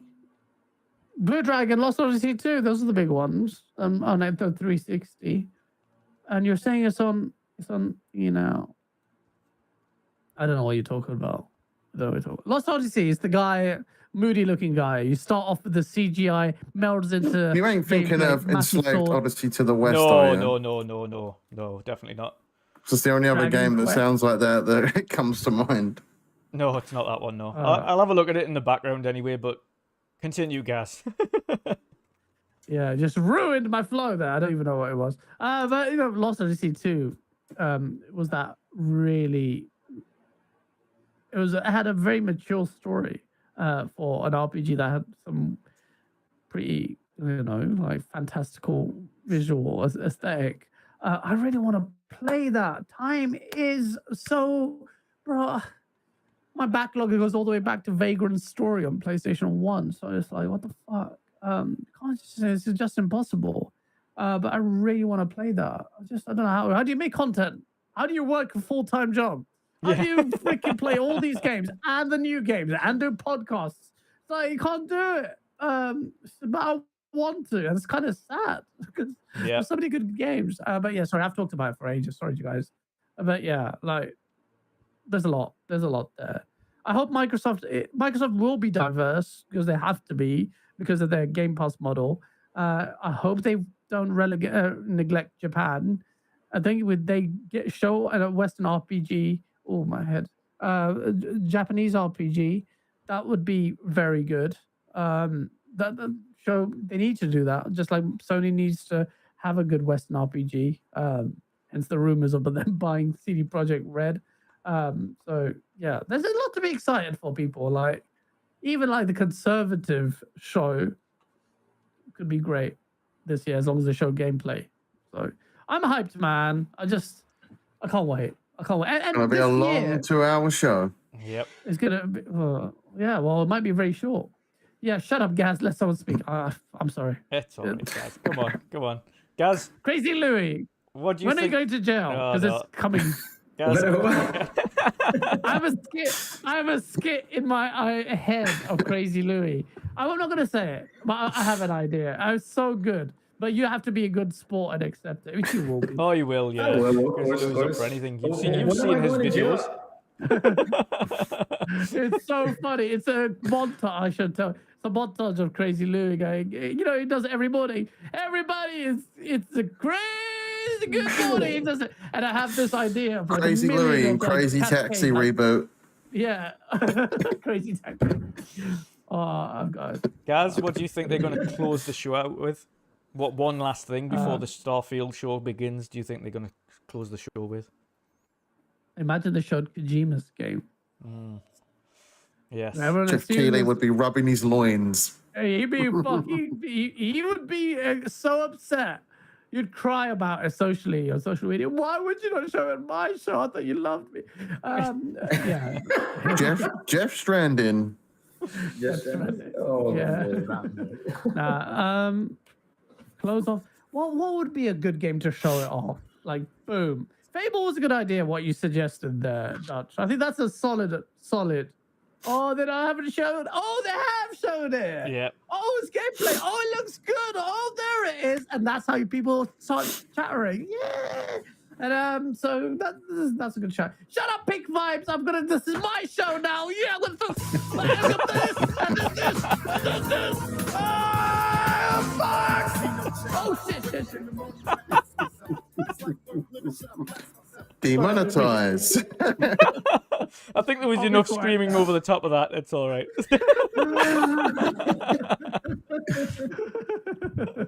Oh, dear. What else? Yeah, Gaz, one final one then. Do you think there will be a shadow drop of some kind? And by the way, with shadow drop, I mean Xbox have a history of doing anything within a singular day, i.e. available now, all the way up to available within a week. We've seen that with the Pirates of the Caribbean DLC that was dropped for Sea of Thieves, which was huge, of course, because it was a massive IP deal. And then you think about... If they fucking show Sea of Thieves, I will cry. If they show Elder Scrolls Online, I will die. If they show fucking Minecraft, I will die. You're gonna be disappointed then. Oh, I know, Sea of because they always Thieves is fucking gonna be show it. there, As long and as- I can guarantee you that. It's gonna be there. Whimsical music. It's like Cat Quest, the version of Xbox version. There's gonna be like fucking Sea of Thieves again. What the? Better be. I don't want to see that. It better be flipping there anyway. Yeah, I hope it's there for like 30 seconds, like a little quick, just comment on screen. That's it. Boom. And that's it. No more. 5 minutes minimum. Oh my! Can you imagine? Oh, that would be the worst. No. So Shadow Drop. Yeah. That would be epic for me. replaced. Let's show that. Ooh, That'll be That's a good shout. That's a good shout. That could That'll be very wicked. well be a thing as well. An indie title just boop, here it is, it's ready. Or even within a week. Replaced looks sick. Yeah. And I'd love for it to benefit from the hype because like Hi-Fi Rush is a niche game, a rhythm action brawler, whatever. It's quite unique, but it's niche. Like it's like Parappa versus combined with a beat 'em up or Devil May Cry put together. So it's quite niche. Replaced, it'd be good like that because not only is it an incredible game, but because it's shadow dropped, community back it, like it's an Xbox backing. Remember, we could see Stalker 2, bruv. Yes. That's fucking crazy. Stalker 2. Why's my voice so high? Yeah, Stalker 2. But yeah. Yeah, yeah. Nice. I'm looking. See, you can be saucy. You can get flowing in the hype train when you want to, guys. Bro. I'm trying not to be hyped because people. You can watch Nick Marseille and all these pricks are watching this right now, and they all weaponize it, but I can't contain it. It's coming. It's coming. Listen, we're not like Reforge Gaming here. Yeah, we actually care about what we talk about. Yes. And we're just trying to contain this fucking thing because we've been burned so many times. But it's gonna happen. I'm hyped, man. Well, the thing is, as much as I say, yeah, the it's gonna be games good, I man. know it has to be good. I was going to say the games I know are going to be shown anyway have already outdone what PlayStation have shown. So we know easily. Avowed will be there. Starfield. We know Starfield. We know Avowed. We know Forza. We estimate Fable. We know Hellblade will be there. So already with them, it's already decimated what the previous showcase showed anyway. It's wiped the floor with it. We know all of those are going to be in-game or in engine, so already we know there's no CGI, so it's already on that front decimated it. A couple of release dates in that mix as well, with Hellblade and Forza and things like that on top of that. Bush smashed it out the water, and then you're talking about games that we don't know about or haven't seen, all also having in-engine or in-game, and Xbox have got a history every showcase of having between 10 and 15 first-party games shown in every showcase, minimum. So sorry to interrupt you there. Dave Mack says Reforge would kick your ass. Are you fucking stupid, bro? Are you fucking stupid? I would destroy him with my left testicle. Are you fucking joking? Jimmy Neutron has no chance against me. He would get fucking molested. So don't even say that. You trolled me well there. You baited me out there. I will invite him. One day I will have. I've reached out to him. I said, look, let's, because the whole. I was a bit raw on him on the whole sexual allegation things, and I said, hey man, listen, just take you on the chin. We'll have a conversation one day, one-on-one, not on Go Live, because I'll have a one-on-one on Septic Source, and I'll have him on. And I have two testicles. One of them is in your mouth, Tony Okami. So yeah, but yeah, sorry. I apologize. ADHD is bad. Pretty bad decorum. No. Crazy Louis. You're the craziest, craziest of the bunch. Let's hear your wild and wonderful predictions. Let's get into it. First of all, what do you think will open the show? What would open the show? Damn. I will start with Fable. Fable. Just Big open strong the show. opening with Fable. Yeah. Big strong opening with Fable. Everyone's stealing my bloody takes.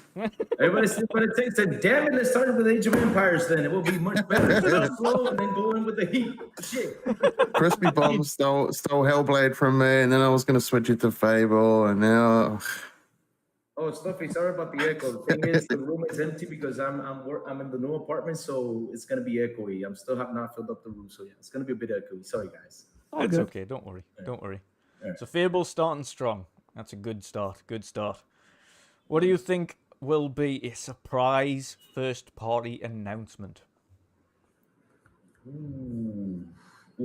Project Morrow. Yeah. Nobody has mentioned that.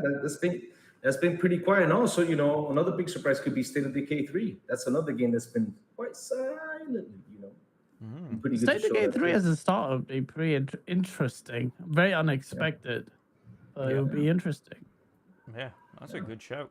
It's a good shout. And again, I would love to see what more of Project Mara, because that's an entirely different take. That's a psychological, more It's experimental very game, realistic. though. Yeah.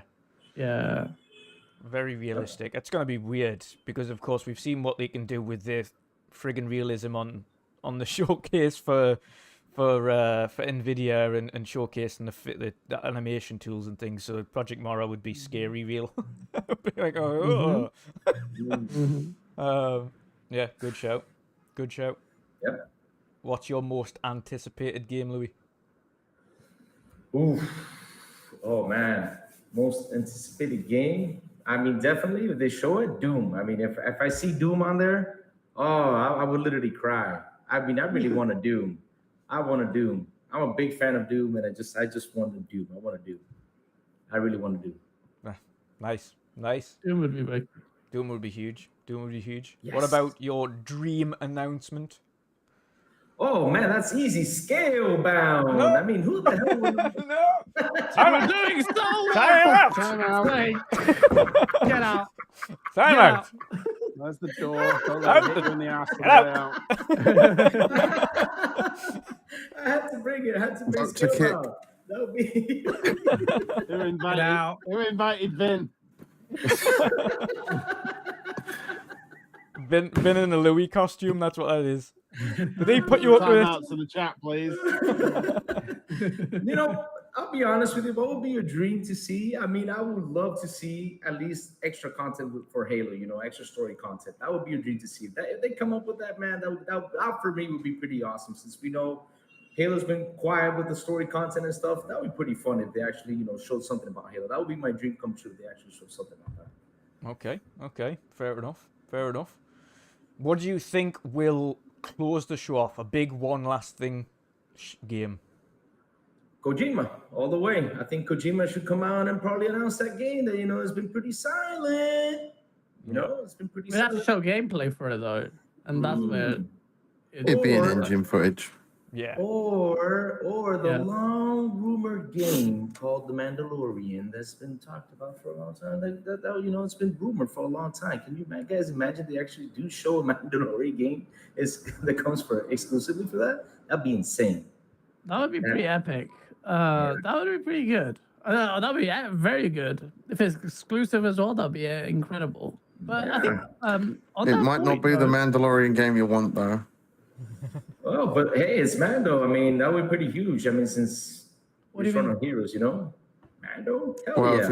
if there's other rumors going around that it could be an MMO, and Oh. that kind of kills the hype there for me.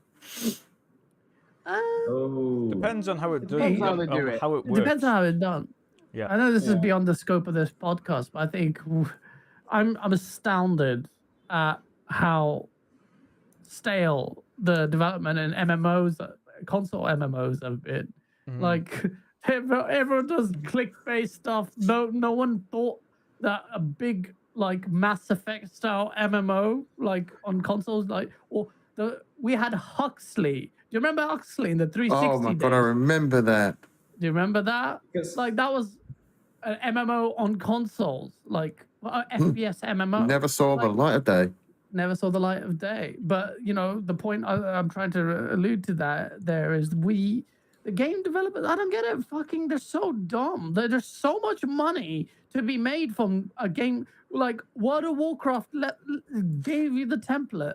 You can adopt that in so many different ways. This is the thing with publishers. They create like dumbest projects. But if you do an MMO RPG version of any kind of like mainline game, like Deus Ex, like in a cyberpunkish world, like So the problem is with that though is like MMOs, they go stagnant real quick because the content doesn't flow to them quick enough.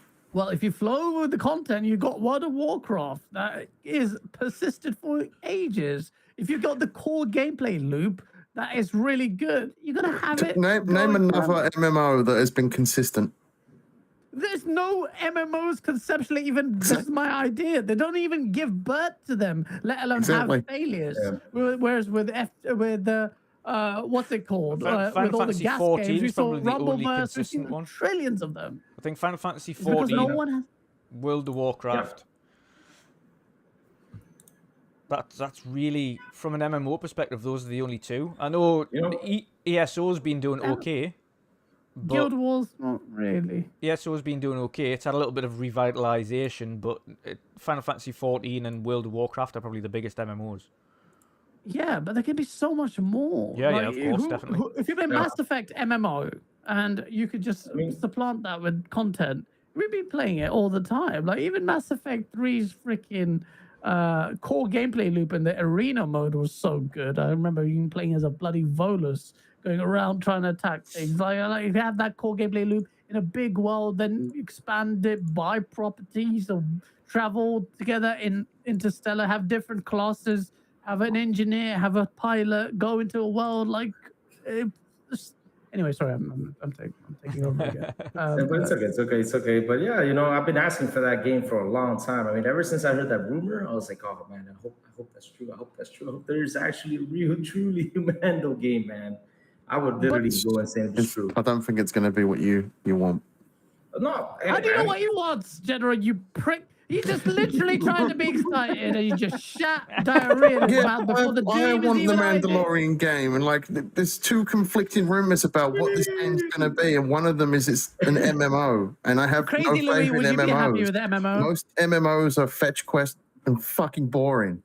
What? How was it fucking? No. Crazy Louis, would you be MMOs. happy with the Mandalorian MMO? Anything with Mandalorian, I'm into it, man. You General. Yes, I'm into it. Well, we'll see about that. You didn't play Crime Boss Rocky City, and you hyped that up. Wait a minute. What the hell is that? That terrible game with Chuck Norris in it. Hey, I'm getting to it. I'm getting to it. I'm getting to it. I'm waiting for it to come out on Xbox and That's his hope for a shadow drop. Yeah. Oh God, no! Please no! Oh God! But yeah, Louis. Speaking of shadow drops, what do you think, if any, will be shadow dropped? I would agree with Gaz right there. Replaced all the way. That would be a good game to be shadow dropped. I'm with him all the way right there. It's a good show. Imagine Stalker 2 gets shadow dropped. Oh my God, that would be insane. It's coming to Game Pass. Yep. Oh yeah, that would be a big game too. That's a possibility. That is a possibility. If they shadow dropped that, because that's one game. Nuclear option would be activated. That's one big, game even as if it's well that where no point. one's been pestering them because we understand the situation they're in, so they've just been able to quietly get along with whatever they need to do. Exactly.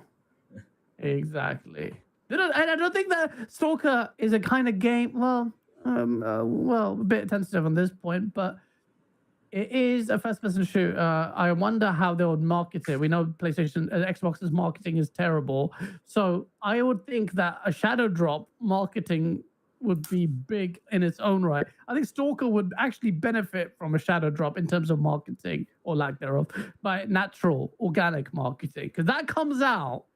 That will be the biggest. Like if so I'm just saying, give you an example. If you say in November, Stalker's coming out in November, and everyone's like, all right, marketing is hype, it's coming, and it's still niche in the grand scheme of things. And they have had issues with hacking and leaks, so Boom, shadow drop it. If it's ready, let's shadow drop that. We'll be like, yo, available now, Stalker, and it looks sick, and it looks current gen, and Xbox gamers have had an incredible show, and we're playing Stalker. Oh my God, I will be such a prick, even bigger prick on the source would be so good, Stalker 2. Sorry, I keep shut up, guys. Shout out to a quick super chat from Mr. Joanna Dark here, who calls out Louis. Says Crazy Louis is a fraud. He's a fraud. He said he's hyped up Crime Boss and didn't buy it or accept it as a gift. I have never accept it as a gift. I did not accept nothing as a gift. I mean, I gotta check where the heck that gift is because I really did not accept nothing like that as a gift. I mean, I don't know where the hell that gift is, and if it's a gift, I really want to see it. I'll be happy to install it if it's a gift. Why are you lying, Joanna Dark? I'm going to get to Mick next because Mick's got to bounce at 10 o'clock. So, Mick, now is your time to shine. What will you think will open the Xbox showcase on Sunday? I think it will probably be one of two things. It'll either be a new IP or a revived old one. Oh. So starting off completely new. Yeah, something either Compulsion's new game, whatever that is. Kick off with that, something that gets people interested, makes you wonder what it is, gets the interest up, and then goes into it, what it is. Or they go the other way and they go maybe the Jet Set radio game that was. Ah, yeah, the rumored revival of Jet Set. Yeah. Yep. Maybe something like that, something like an old classic coming back. I'd love that so much. Jet Set Game Pass Day 1. Jet Set Radio Future 2. Future is really important. On Game Pass. I think you're going to see one prediction for this show. You're going to see a lot. I mean, it's fairly obvious, but I think almost everything on here, almost everything is going to be Game Pass. Oh, Yeah, well done, really. Mike. Fuck's sake. Yeah, but there's going to be. There's There's going to be it's like you say third-party Xbox stuff. are going to show games at the showcase. There's going to be third-party stuff in there, though. And I Oh, think is that you're what going you're to find a lot of that's going to be in there as well. Yep. Quick shout out to Silent Cypher with his $2 super chat. He says hashtag Crazy Louis fraud alert, hashtag Happy Birthday, Gaz. Fuck you, Simon. It's been a while, but happy birthday, guys. I know, yeah. Well done. You're still using Internet Explorer. Fuck's sake. I know you work for Microsoft now. Gaz is 100 today. Yeah, well done. Yep. At least 100. He's had a birthday every day for the last 2 years. Oh, dear me. Mick, what do you think will be a surprise first party announcement? If you say Game Pass, I will be the shout. Well, coming to Game Pass. No, I think it's a surprise one. I'd like to see what Coalition's doing. Be it either Gear 6 or whatever else is they're working on. Yeah. Either way, one or the other, I don't care. I want to see what Coalition's doing. I want to see that Unreal 5 engine being pushed and shown off. I want to see that. So that's my prediction for that. Yeah. I'd love to see. I mean, I'm ready That'd for be a good. Gears. I'm ready for a new Gears, I have to say. But I'm equally interested in seeing they did say they were working on something else. Yeah. So either is good. Oh, I just want to see it now. Yeah. Let's see a team who's pushing the Unreal Engine 5 to the max. Yeah. Let's see and it. know how it works yeah. inside out. Yep. Lady Foxfire loves Gears. She's just always lurking and only talks if someone mentions Gears. She just gets so hyped for Gears. I hope they change the. We're gonna get Gears Judgment 2. Yeah. Oh man, that's what all the Gears have been to me. Oh man! As long as they change the bloody control system back to how it should be, rather than that. And we know Gears Jordan's got a Judgment star 1. and roll, so it's all good. Yep. We know it's we've got insider information there. Poor Jordan. He gets trolled at every conceivable moment. He must hate me and you, Dutch. Oh, Hate us with a passion. Every individual moment of his life is waking up to Gears Judgment memes. Mick, most anticipated. This is an easy one. I know what it is, but say it anyway. Where is it? Where is it? Yeah. Fable. They've got I got the WandrinDutch custom Fable, and I've got the original Fable 3 controller. I can't. I need Fable. And we've been saying this for a while. I'm so ready for Fable. You're a big Fable fan, then? Yeah, I love Fable. I've loved Fable for years. I can't wait. It better be there after that fucking glitter. That thing with the glitter. Yeah. When he was running it through the house. Did you instantly? Did you instantly glitter. associate that with Fable? I've got kids and I hate glitter, right? When I saw them running glitter through the carpet and up the stairs and over the keyboard, I was like, oh, this is pushing me to the edge, this, right? I've got real mixed feelings here because I know feels like you're trying to tell me Fable's coming, but you're doing one of my most hated things and spreading glitter across. What are you going to do if they announce a collector's edition and it's just filled to the brim with glitter? Yeah, well, Just a big glitter bomb goes off. It's like a Open glitter it. bomb and it just goes off. I will Yeah. quit. I love that they did that now. They have to do that for just your copy. If they don't, I'm going to be very disappointed. I might just message them and tell them to. No, Yeah. It's on Message free bit. Give an hour and So an idea. change the UI to just glittery stuff. So you have to like. But yeah, no, I'd be happy though. You mentioned a Gears collection. I would be happy if they did a follow up with Gears. Sorry, with Fable collection. Yeah. I would as long as it's not like the last one where it was just the games individually, just linked together on one. They were exactly the same games. They were the same achievement lists. They were just download links for the same games. Yeah, it was a bit lazy that. The first remaster of the first one was pretty good actually. They did a good job with that. But Fable 2 is my favorite. If I got a remaster of Fable 2 at least would be enough for me. But a collection with all of them, all sort of up-resed, would be nice. Sorry, can I just ask, as a Fable fan, because I've completed 1 to 3. Yeah. What would you be excited about? Everyone says Fable, like a lot of people banking on nostalgia, but I want to know what would be a good Fable game like that warrants a sequel or a new version for you. More of the same would be okay. I'd rather it was a reboot completely. It got the 1, 2, and 3 went through. I've said this before on previous podcasts. They jumped about 500 years between each game. Okay. And even Peter Molyneux, when he was in charge, said we went too far too fast. We missed out quite a lot of things we could have done, but because we'd already bypassed it in the time frame, we couldn't go back to doing it. So we shot ourselves in the foot. I would like them to just start it again. But what in terms of gameplay? What are you expecting Fable to be? I want it. I still like. I mean, I know a lot of people will say they want the ultra realistic sort of Witcher style, kind of more realistic. Yeah. I'm all for the sort of keeping it as the Whimsical. sort of whimsical, sort of Fable, proper Fable. I don't need it to be super high, ultra realistic. I just want it to be. It won't be. It won't be that. I want it to be more, preferably like Fable 2. Yeah. With all the magic, and when you kill them, all the magic and stuff comes out, and it just slowly draws in towards your player. All that was certainly for the 360 was pretty taxing on the CPU, and they did a good job with it. That kind of look, yes, the glitter trail.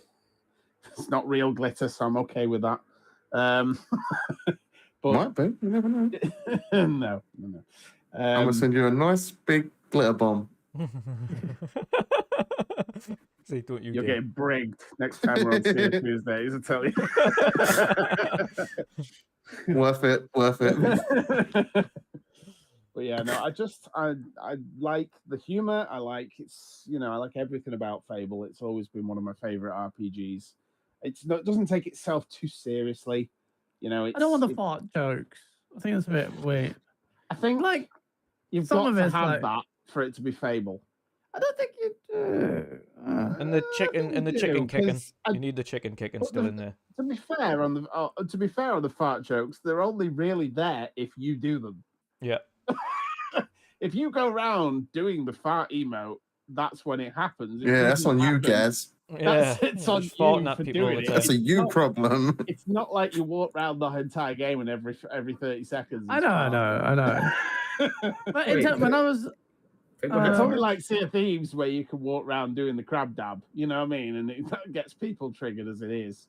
In terms of Fable, though, like gameplay wise, okay, fine, you can keep the fart jokes. It's fine. I'm not going to throw the hill I'm willing to die on. But the problem with Fable is if you followed its development from the start, which you would have, and all the promo images that Molyneux was sharing, the game scope got narrowed considerably. You Yeah. have these very narrow tracks. You go like almost linear corridor, and then a little play space, linear play space. And there was this like image of the early image of the game, and it was your character, and in the background there was a forest, like a large forest. So my mind was racing like massive, like, you know, wow head thinking like massive forest to wade through. And now they have the power to do that. They don't have to have these narrow little. If they do, I'll be so disappointed. I think that would kill my hype. Like Fables, they're so bereft of any like thought to progress Fable that they've decided to stick to this confined, constricted play space for no reason. Because Forza Horizon, even that world is massive. Fable could be the best Fable game out. It could completely overshadow Fable 1, 2, 3, all the Fables. That's how much potential there is. Yeah. And what I would say to that though is, if it's a choice between having a massive open world with nothing to fucking do in it, no, yeah, or like a linear game where UBISOFT it game. flows you through, or it throws you through a sort of slow linear and smaller open areas with plenty to do. I'd rather have that than the empty. Obviously you don't want a barren open But landscape. I think the one thing we we know from Forza Horizon anyway is the worlds that they create are awesome in terms of the way they look, the way they're designed, but also they leave no stone unturned. So when you go around random corners, there is always something there or something hidden. They don't just make worlds open. Even in Horizon games, when you think, oh, it's just a racing game, there's always something hidden in certain places, whether it be some mad mural that some Mexican artist has done, or whether it be some hidden waterfall thing that you'd never seen before, or whether it be some random board hidden somewhere. So I think the world building from Playground, if it was a big open world, I think I would be happy in the knowledge that they would be able to occupy it with very interesting things and places to go and do things in. Bro, considering it's a racer, they were constrained in what they could do in that front, and they still did a great job of doing all the things that you said. Yeah. With Fable, bro, they could throw all kinds of fantastical ideas. Like they could throw, an orc version of General C taking a shit in a rainbow, and he was like, "Oh, that's cool." Like Sounds good. I need that in the Sounds game good to me. Just me shitting out loads of glitter. And me chasing you with a big sword. Oh, it'd be good with the magic as well. Gameplay wise, it's there's a lot they could do with Fable. Like Fable can be like Perfect Dark, tricky because like what they're gonna do. But I like the idea of having the body movement. That's a different kind of. Perfect Dark wasn't known for that. It was basically GoldenEye, but in the whatever weird setting. This is going to be different, but it's unknown. Like whether or not they'll do well, because we saw what happened Perfect Dark Zero. But Fable, this really the probability of this being better than any other Fable is very high. Yeah, I agree. Playground Games are making it. That could be huge. I'm also hoping that they get some more celebrity voices in, because Fable 3 particularly had Stephen Fry. It had Zoe Wanamaker, lots of famous British actors and actresses doing the voices. Yeah. It would be cool if Stephen Fry did some sort of narration to the game. Yeah, he was Reaver, So I want to see that again as well, because that's a great. It's a nice little tie-in that. Nice. Well, next one, Mick, is going to be a bit different because, of course, we know that's your most anticipated and probably your dream announcement. But outside of that, what is your dream announcement outside of Fable? Gaz is going to hate me now. Yeah. What the fuck are you going to say, bro? So for some time, and partially because I know some of the devs from Rare, but I've spoken to them on previous events and things, and I've had conversations. God. And Dutch and I are both big fans of another game, which is similar. I think we're going to get a Monkey Islands in Sea of Thieves. Yes. I agree. From some conversations that I've had Yeah. in the past with people from Rare, and the time frame, and I think it's all, and also there's an Easter egg Monkey Islands in Sea of Thieves already. Yeah. So I think it's time. I think we get Monkey Islands in the Sea of Thieves. Now, I've been saying this for some time. I was thinking that this hunt thing that's going on, this mystery that's happening at the moment, might be tied to the that. showcase. Yeah. I'm not as sure about that now. I don't think it is. It's cool. It was cool that Monkey Island matches up very well, but yeah. I mean, I'm just exaggerating. You're gonna get your 3 minutes of Monkey Islands and 3 minutes is fine. Is what I reckon.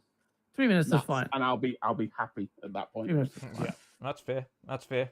Okay then, Mick, what do you think they're going to close the show off with? The big one last game announcement before the start Starfield.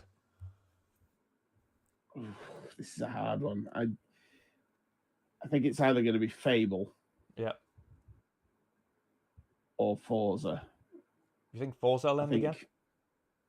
No, it's one of them. I do think that the good. Yeah, I do think. I think so. I think Fable's a better choice to end on. Yeah. And I think Forza's a better one to have in the middle, or maybe slightly further towards the beginning. But yeah, I'll go with Fable. I think Fable's probably your big sort of, like you said before. You didn't think it was coming. Yeah. You left it till last. Yeah. And then there it is. And then it comes in with it. And a proper showing of it as well. Yeah.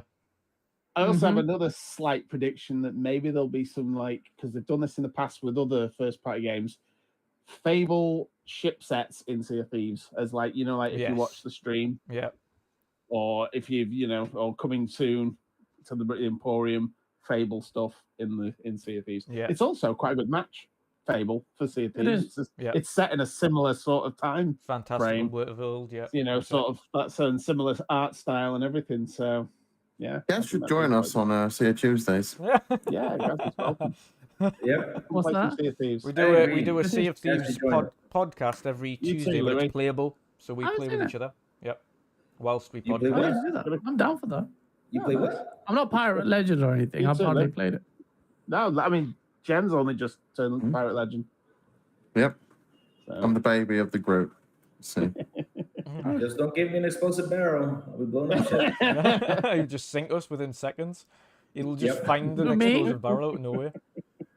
You guys are racist. But also true, I would do that. We are not suggesting, Gaz, that you are going to bring explosives to the ship. That's it. Get a Pakistani guy, the ship's going to spontaneously combust. I get it. Fine. Oh, dear God. Oh, it would happen. God. But, Mick, last one for you. If there's going to be a shadow drop, what do you think it could be? I said this before when me and you and Pat were in the chat before the show. I'm going to agree with what Sean said. I just don't think shadow drops are something that don't come along very often, and they don't come along very often for a reason. Most games want a time to advertise and show off their game. What about if that shadow drop was your Sea of Thieves DLC? Could be. Because that happened last time. Yeah, it could be. Maybe. I'm not sure, though. I think Sea of Thieves has been too quiet. This month's been dead. I haven't played much outside of what we've been doing and some of this mystery. Because there's no content at the moment. And it's unusual. And the fact that it's that quiet and they're not even saying anything we're still 5 weeks away from the next season. It's just ridiculously quiet. Something's brewing. Something's coming. I think that's going to be more of an event at the showcase. Shadow drop for an actual game. Yeah. I can't see it.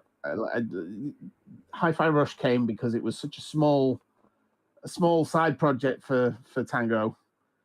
That's why I think maybe Gaz's idea of replaced is probably an ideal thing. Yeah, like an indie title. If there's going to be something. Yeah, if it is anything, it'll be a small title from one of the little teams that's attached to, I was saying Insomniac, but not Insomniac, and Obsidian, or it'll be one of those, just a small group, little thing that they're doing, and it doesn't need. It's already got Game Pass that they can just drop it in and hope for the same effect that Hi-Fi Rush had.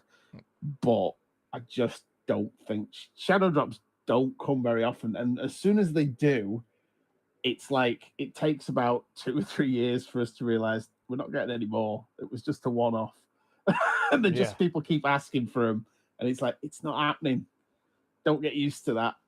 But it happens after every Shadow Drop that we ask for them constantly as a community until we slowly just forget about it. So my prediction is there won't be a Shadow Drop. Unfortunately, I'd like there to be, but I don't. Crazy Louis is smoking a joint. What? A joint? No. He likes to party. Yeah, dude, but no. I ain't smoking a joint. Getting blitzed. Oh, that's no good. Yeah, me. That's wicked. Why do they legalize it here? Can we talk about drugs now? No. Oh. Drugs are bad, okay? Oh, dear me. Talk about DMT. Right, What's I'm with Joe gonna Rogan? have to Bounce get out out, of it yeah. now, I'm afraid. So, All right, man. thanks very much for having me. Bro. Indeed. Take it easy, Mick. Yeah. And we'll Take care, see guys. you again on And Sunday, I will- Mick, for the big day. Yeah, you will. You will do. You will do. Can't wait. He's going to be in Not- full pirate cosplay. Yeah. With glitter. Glittery pirate. Covered in glitter. Yeah, Yep, glitter beard, glitter beard.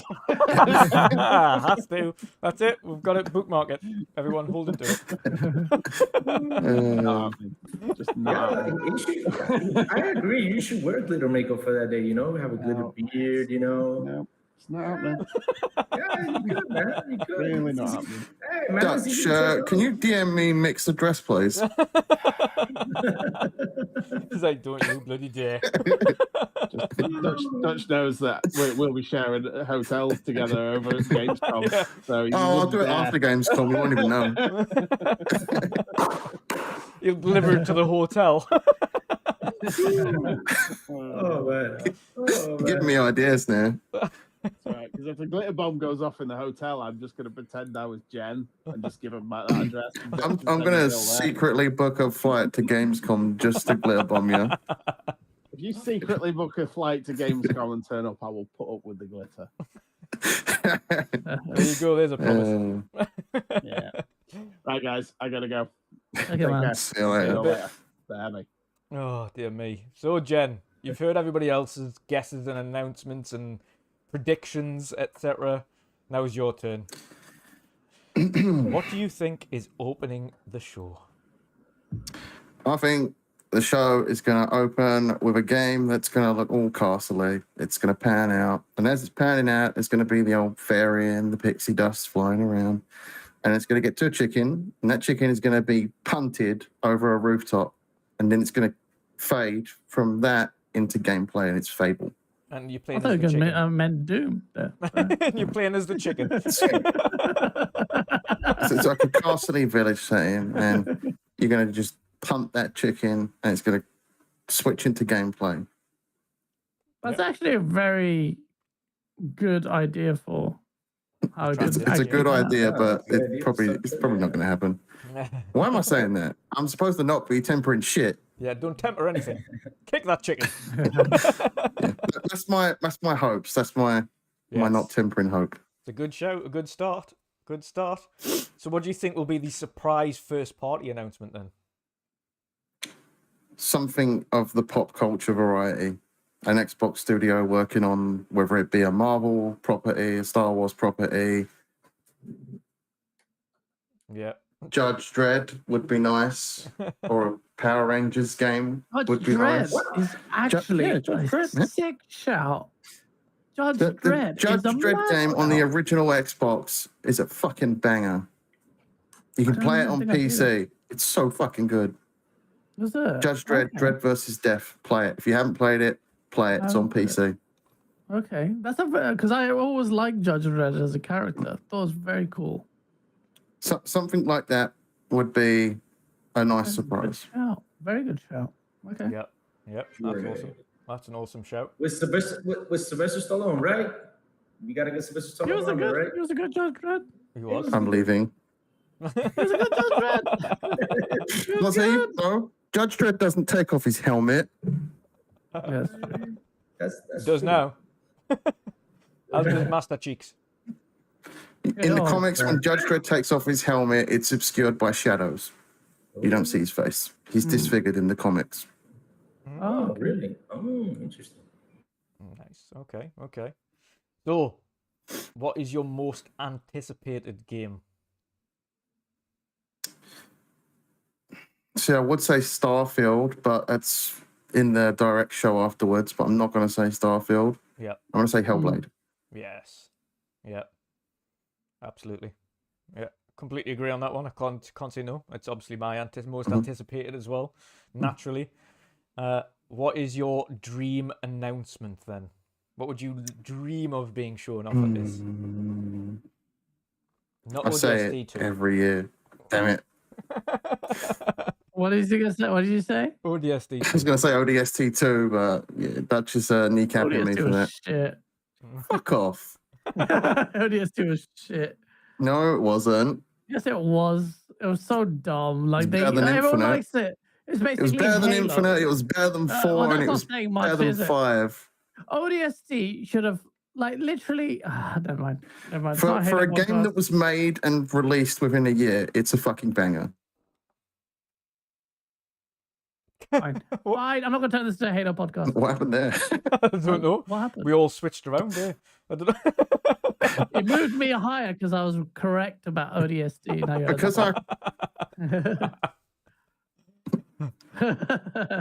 Because I can't say ODST because Dutch is kneecapping me, I'll say Gears of War, Pendulum Wars. Ooh. Not Gears 6. A nice Gears spin-off, something different. Pendulum Wars. Humans versus Pendulum humans. Wars Gears would be absolutely Pendulum insane. Wars. There's so much story to be told in the Pendulum Wars. In Gears of War lore context, that war lasted like 70-something years. I don't know whether or not Gaz is falling asleep or jizzing. It's one of the two. It's both. What? I would like to see that. That would be my dream game. Yeah, But we've said that for a while. not- We've said that the not- Pendulum Wars Gears would be Not phenomenal. third person. Not third person. First person. Ooh. Because it's humans versus humans. It would make more sense to make this game feel like a Call of Duty game. Ooh, that would So the be good. multiplayer would be different. First-person It would be chainsaw fast gun. paced. Well, back then there was bayonets, not chainsaws. Oh, yes, that's why they had the old lances with the bayonets attached to it. That's right. And that's an opportunity to tell a trilogy there in the Pendulum Wars. They could tell it from the beginning of the war, middle of the war, end of the war, and the final game in the final moments, Marcus Phoenix. Yep, that's right. Yeah, that's right. Have you read the Pendulum Wars books before, Gaz? I've read Astro Fields. It's a fucking banger of a book. Astro Fields I've heard is it's brilliant. good. Like, It's supposed to be really good, actually. It's the best Gears book. Read it. yeah, it's phenomenal. That's what we Marcus all Phoenix hope for, beats really. the shit out of some kid in that, man. He's a kid in school and beats the shit out of another kid. Yeah. Well, that's a bit disturbing. Well, the kid's bullying Dom. The kid's bullying Dom, so it makes sense. I like how you sold this. Like, you need to read this book. Marcus Phoenix It's so beats good. the shit out of a kid. It tells Like, the entire origin story of Marcus and Dom's friendship, with Marcus being friends with Dom's older brother. okay. Yeah, of I'm course, down. it then leads up to brilliant. how and why at the beginning of Gears 1, Marcus is in prison. Oh, It's really? a brilliant book. Okay. It's a brilliant book. It's a must read if you love Gears. I keep telling Berserker And then, this to and then read Marcus it. He Phoenix won't. wants a chicken. So Phantom. And Marcus Phoenix hunts a chicken, Yeah, and over a then rooftop straight into into a Fable. locust. Straight into Fable. Yep. Good transition. Yep. That's a good shout. Oh dear So me. confusing if they did that. It's like, what? Dear me. What happened? Next up then, after your dream announcement, what do you think is going to close the show?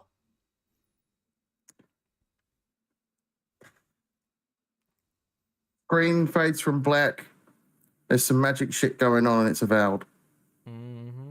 I would set the tone more, but I can't be asked. I'm tired. Magic shit. I'm avowed, tired. Sparkly movements. Yeah, magic shit. Doctor Strange magic shit. And punts a chicken over a rooftop when it's Fable. What is going on with this? Why is it? I have no idea. Musical chairs? Did I cut out there? No. No, that's fine. No. Just did musical chairs again. I don't know what the fuck's going on here. This is weird. Oh dear me. That is weird. Yeah. Punts a chicken turns out to be Fable. It's not really avowed. And do you think, if any, there is going to be a shadow drop? Phil Spencer's going to come out and shadow drop Jim Ryan. He's going to punt him like the chicken. It's going to be Fable. No, all jokes aside, if there's a shadow drop, it will likely be for that so-called collection that's in the works, whether that's Fable or Gears. I don't know. Yep. Okay. Okay. Good shout. Good shout. I'm going to run through my list of what I think is going to kind of run down here. Now, I mentioned, obviously, Fable as an idea, as an ending. But it wasn't my first pick, of course. I think Fable will be there, but I think we'll start with Hellblade 2 with some really strong combat gameplay. One of the things people have been crying out to find out is what the combat looks like in this game, because they've done some insane work on it. Hiring the guy that did all the choreography for the Star Wars films to teach them all sword fighting, to doing martial arts training with every one of them, and sword fighting training with every one of them in the studio to make sure that the choreography was really down for it. Then drop that release date for Hellblade 2 at the end of that showing. My surprise announcement would be either id Tech's new game or Machine Games' new game. So whether that be Quake or Doom, or whether that be Wolfenstein or Machine Games' new IP, or Indiana Jones, I think is the other one. But yeah, that would be insane, I think, to see as a surprise announcement. And I think it's very possible because id Tech and Machine Games have been very quiet for very long. And it wouldn't put it past them, because they're highly, highly capable developers, to have gameplay available for that game either. We know how good they are with the id Tech engine, so id, being one of the most proficient developers out there, as we know with Doom, will put out a really polished showing of whatever they showcase as well. Before I get to the rest of it, quick shout out to Pyro with a super chat there, and he says, £2 super chat, can you read my message to the General C, please? He says, my ideal Gear spin-off is a Carmine family anthology swapping between each family member for act between 3 to 5 chapters, life, Anthony to Lizzie. Not a bad shout. Carmine family. They could do something like that, and then end of that story is each one of them getting capped. Yeah. Apart from the one that survives. The one at the very end. Yeah, I still remember that. That was such a great social media experiment there, where you got to choose whether or not Carmine lived or died in the game. Poor guy. That was so good. There's only one correct answer there. Yeah, I still remember that. Still remember it to this day. What a great thing. Yeah, I voted so he could live. I didn't. I naturally wanted to watch what wonderful way he would get mutilated next. Next up, my most anticipated, naturally, Hellblade 2 anyway. Again, I've waxed lyrical about this studio, but I've got no doubt that these could be one of the absolute gems in Microsoft's crown. I think it could very well be one of the best developers that they've got at Microsoft, given all the tools and funding available to them.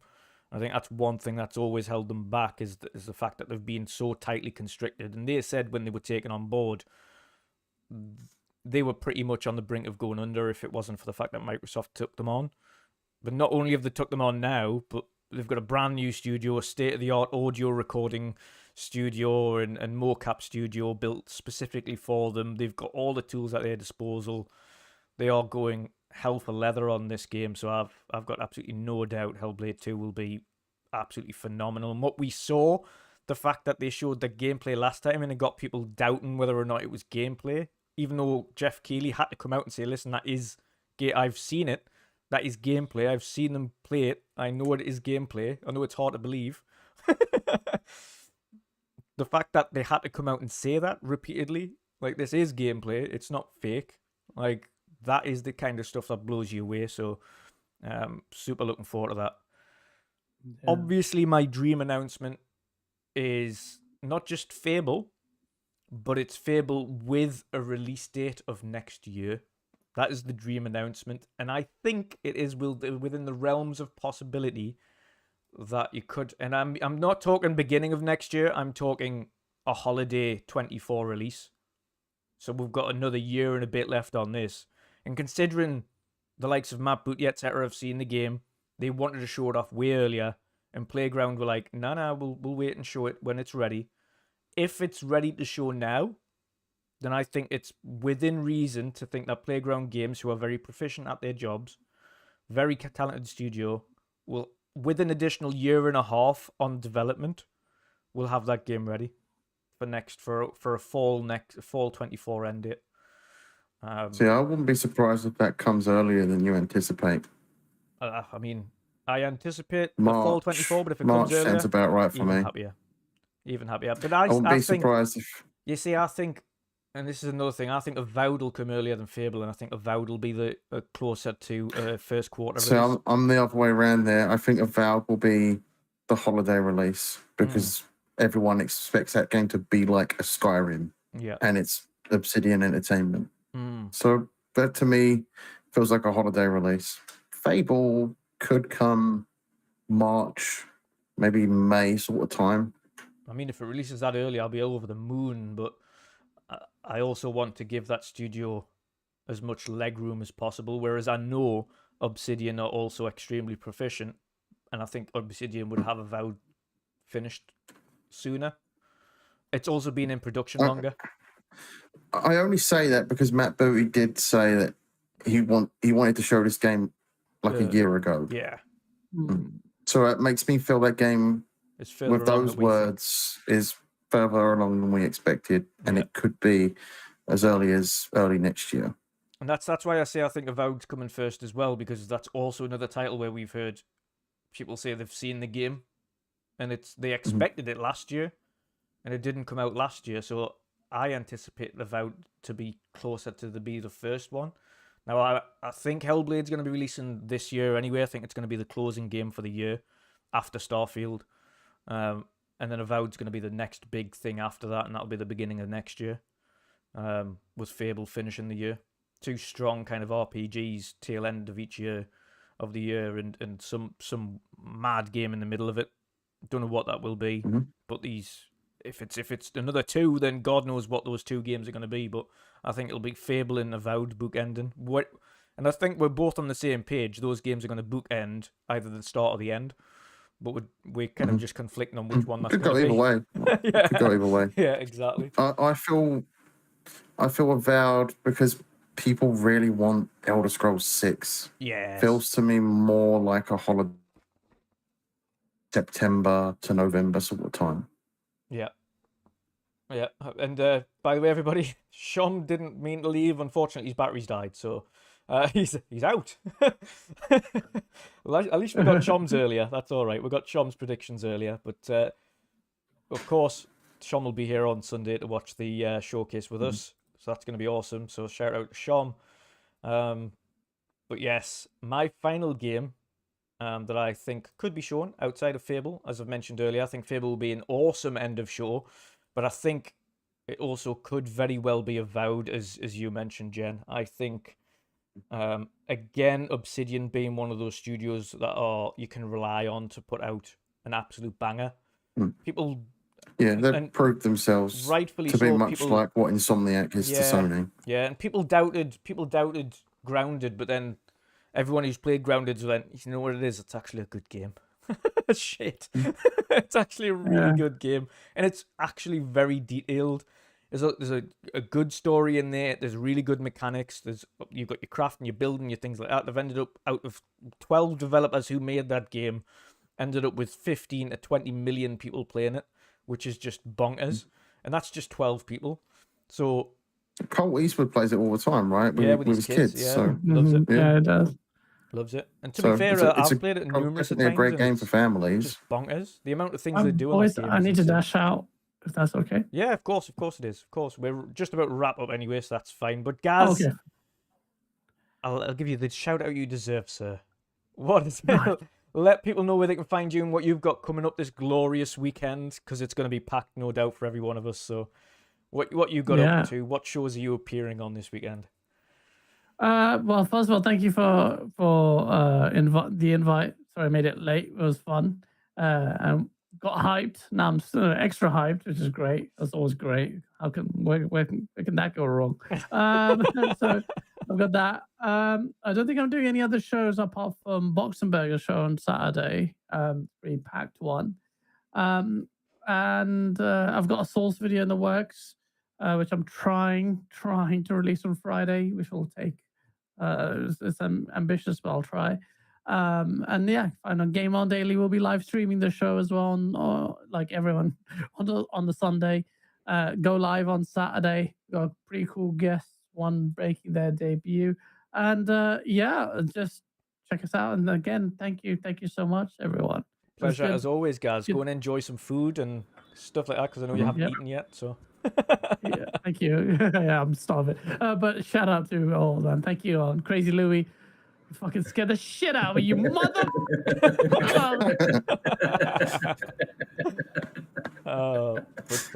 So I think Avowed, with the capabilities of Obsidian, could absolutely blow people's socks off with what they've got to show.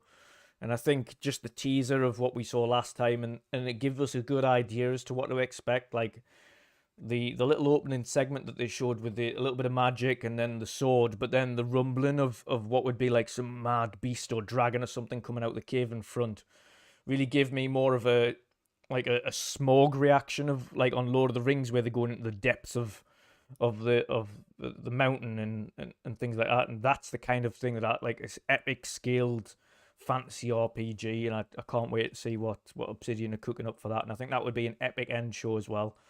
Either that or Fable would be phenomenal, I think, to really end that show on, and really nicely tail it off into Starfield.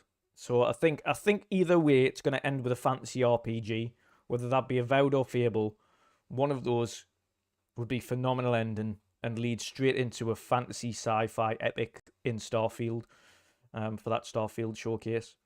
So yeah, that's my ultimate predictions there. But it's going to be a fun one.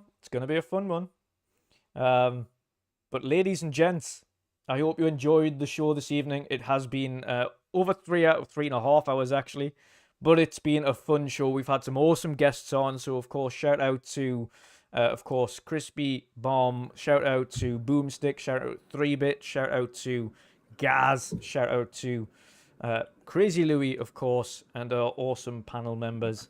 Everyone who stopped by, I hope you enjoyed the show. I hope you're super hyped for Sunday. And of course, as I've been saying all week, do not temper your expectations.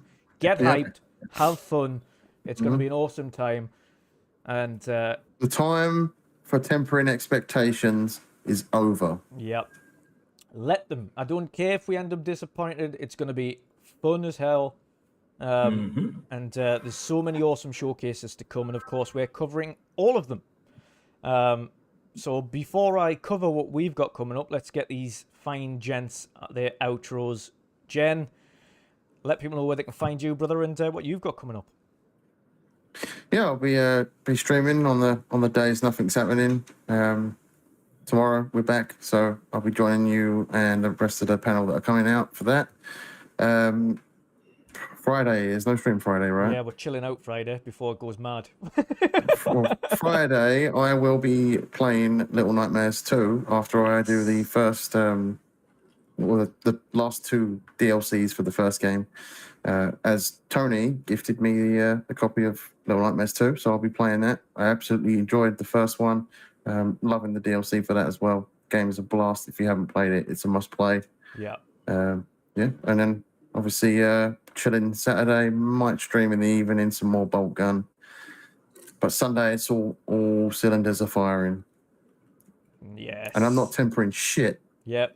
No tempering here. None. Nope. Nothing. I'm Full going to go guns in. blazing. I'm expecting to see at least something from every Xbox studio. Yeah. Probably ain't going to happen. But most of them. That's probably over expectations there. But either way, good or bad, we get to talk about it, and yeah, that's the most important thing. I mean, you know we're gonna absolutely flip when we see Hellblade, when we see Avowed, if and when Fable shows up, we're all gonna just go absolutely nuts. And the best thing for me is already knowing that there isn't CGI. What we're going to see is either in engine or in game. And that just increases the hype even more. So if we know we're seeing these games and we know they're all going to be gameplay or in-engine gameplay, it just increases the hype even more for me. So, woo! Bring it on, bring it on. But Crazy Louie, let people know where they can find you, brother, and what you've got coming up. Oh man, you can find me on Twitter, Crazy Louie Gaming, where I say good mornings, do all sorts of crazy stuff. You can also find me at the Xbox Launch Pick Special over there, the Double Barrel YouTube channel, Mr. Boomstick, Web Dave, and Fuzzy Belvedere's on Mondays at 12ish noon. On Tuesday, I usually do Playing with Crazy. So I'm thinking, since I didn't do it yesterday, probably after today's podcast, I will do Playing with Crazy. So yeah, maybe I'm going to jump in and play a little bit more of horror games so people can watch me be scared. Nice. So probably I will. And last but not least, tonight, I mean, in a couple hours, in just like an hour and a half, Xbox International Podcast, we have our own prediction show, which is going to be crazy and mad fun because, hey, we're going to include the chat. So if chat can hop in and, like I was saying earlier, DM us, tell us if you want to hop in. And man, we would love to have you on the show. We're going to have loads of fun over there at 7 p.m. ET with Sourblowed, The Big Plume, and Silent Cypher. It's going to be crazy and insane. So see you guys there. And Dutch, thank you for having me on here. It was loads of fun, brother. Awesome. Thank you very much, sir. Thank you very much. And of course, for those in chat, we are doing live coverage of absolutely everything. And we're doing it a little bit different this year as well. So you get full coverage both before, during, and after the show, but on 2 channels. So, of course, we'll be doing the live showcase reaction tomorrow for the Summer Game Fest showcase with Jeff Keighley. Boxenberger won't be doing a post show for that, so, of course, we'll just be doing the post show ourselves when the show completes. On Friday, day off, thank God. On Saturday, you will find me on Boxenberger's channel doing a massive prediction show with over 15 guests. Which is going to be absolutely crazy. Huge names in there as well throughout the content creator universe. So stop by for that. And of course, the showcases continue on Sunday, which is going to be insane. On Sunday, it is, of course, the Xbox Showcase live reaction stream from ourselves, streamed in beautiful 2K 60 frames with ourselves. And directly after that, and you don't need to move channels, so when you tune in here, we'll be going straight over to Boxenberger's channel to do the post-show with Pong and Steel. And that will be auto-directed, so if you just stay in chat after the show on Sunday, you'll automatically be redirected to Boxenberger's channel for the post-show reactions. Monday, we'll also be covering the Ubisoft showcase, and likewise, when that show ends, we will be redirecting automatically to Boxenberger's channel for post-show again. And on Tuesday, we have the Xbox Extended Showcase live reaction. And once more, you'll be automatically redirected through to Boxenberger's channel at the end of that show. So don't go anywhere. Sit tight. Get your popcorn ready. Get all your drinks ready. Get your snacks ready. It's going to be an awesome weekend of showcases. Lots to look Get your forward tissues to. ready as well, because Yeah. there might be happy or sad reasons Well, I for those didn't know what you were tissues. going to suggest. I didn't know what you were going to suggest there. Oh, They might have a gonna happy use, but they also might have a sad use if the show's a letdown. And diapers too for the fanboys, just in case. And a change of underwear, according to one of Aaron Greenberg's tweets. Yep. Oh. Yeah. So, yes. As Glenn said, wank party. Woohoo! It might go that way. But again, once more, thank you, everybody. Thank you to all the new subscribers, all the super chats, all the follows and tweets and chats. Everyone's been absolutely awesome in chat this evening. Again, huge thank you for your support. I hope you thoroughly enjoyed the show and enjoy what we bring to the community as well here. If you did, please make sure to like, share, and subscribe. And of course, until tomorrow, we will see you all later. And have an awesome evening. Goodbye, everybody. Have a good one. Ice and flames call my name. I freeze, I burn, I blame. I love, I hate the same.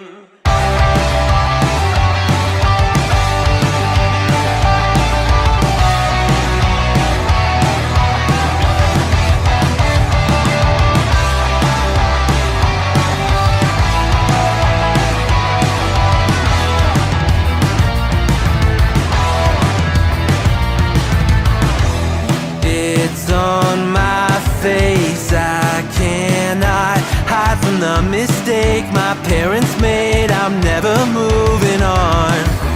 Not made from love, a remnant of a selfish motive. Was I needed? Do I need it to go wrong? Polarized, inherent pain pumping through my veins. Ice and flames call my name. I freeze, I burn, I blame. I love, I hate the same. If I embrace the side of me, I only fuel the fire. But is it wrong for me to fight against the balance of my power? History in halves, one brain. I will break the chain. Oh no, tokori wa yobu. Moeru rame koru to pop no ai to kirai ni iru. Oh no, tokori wa yobu. Moeru rame koru to pop no ai to kirai ni iru. I love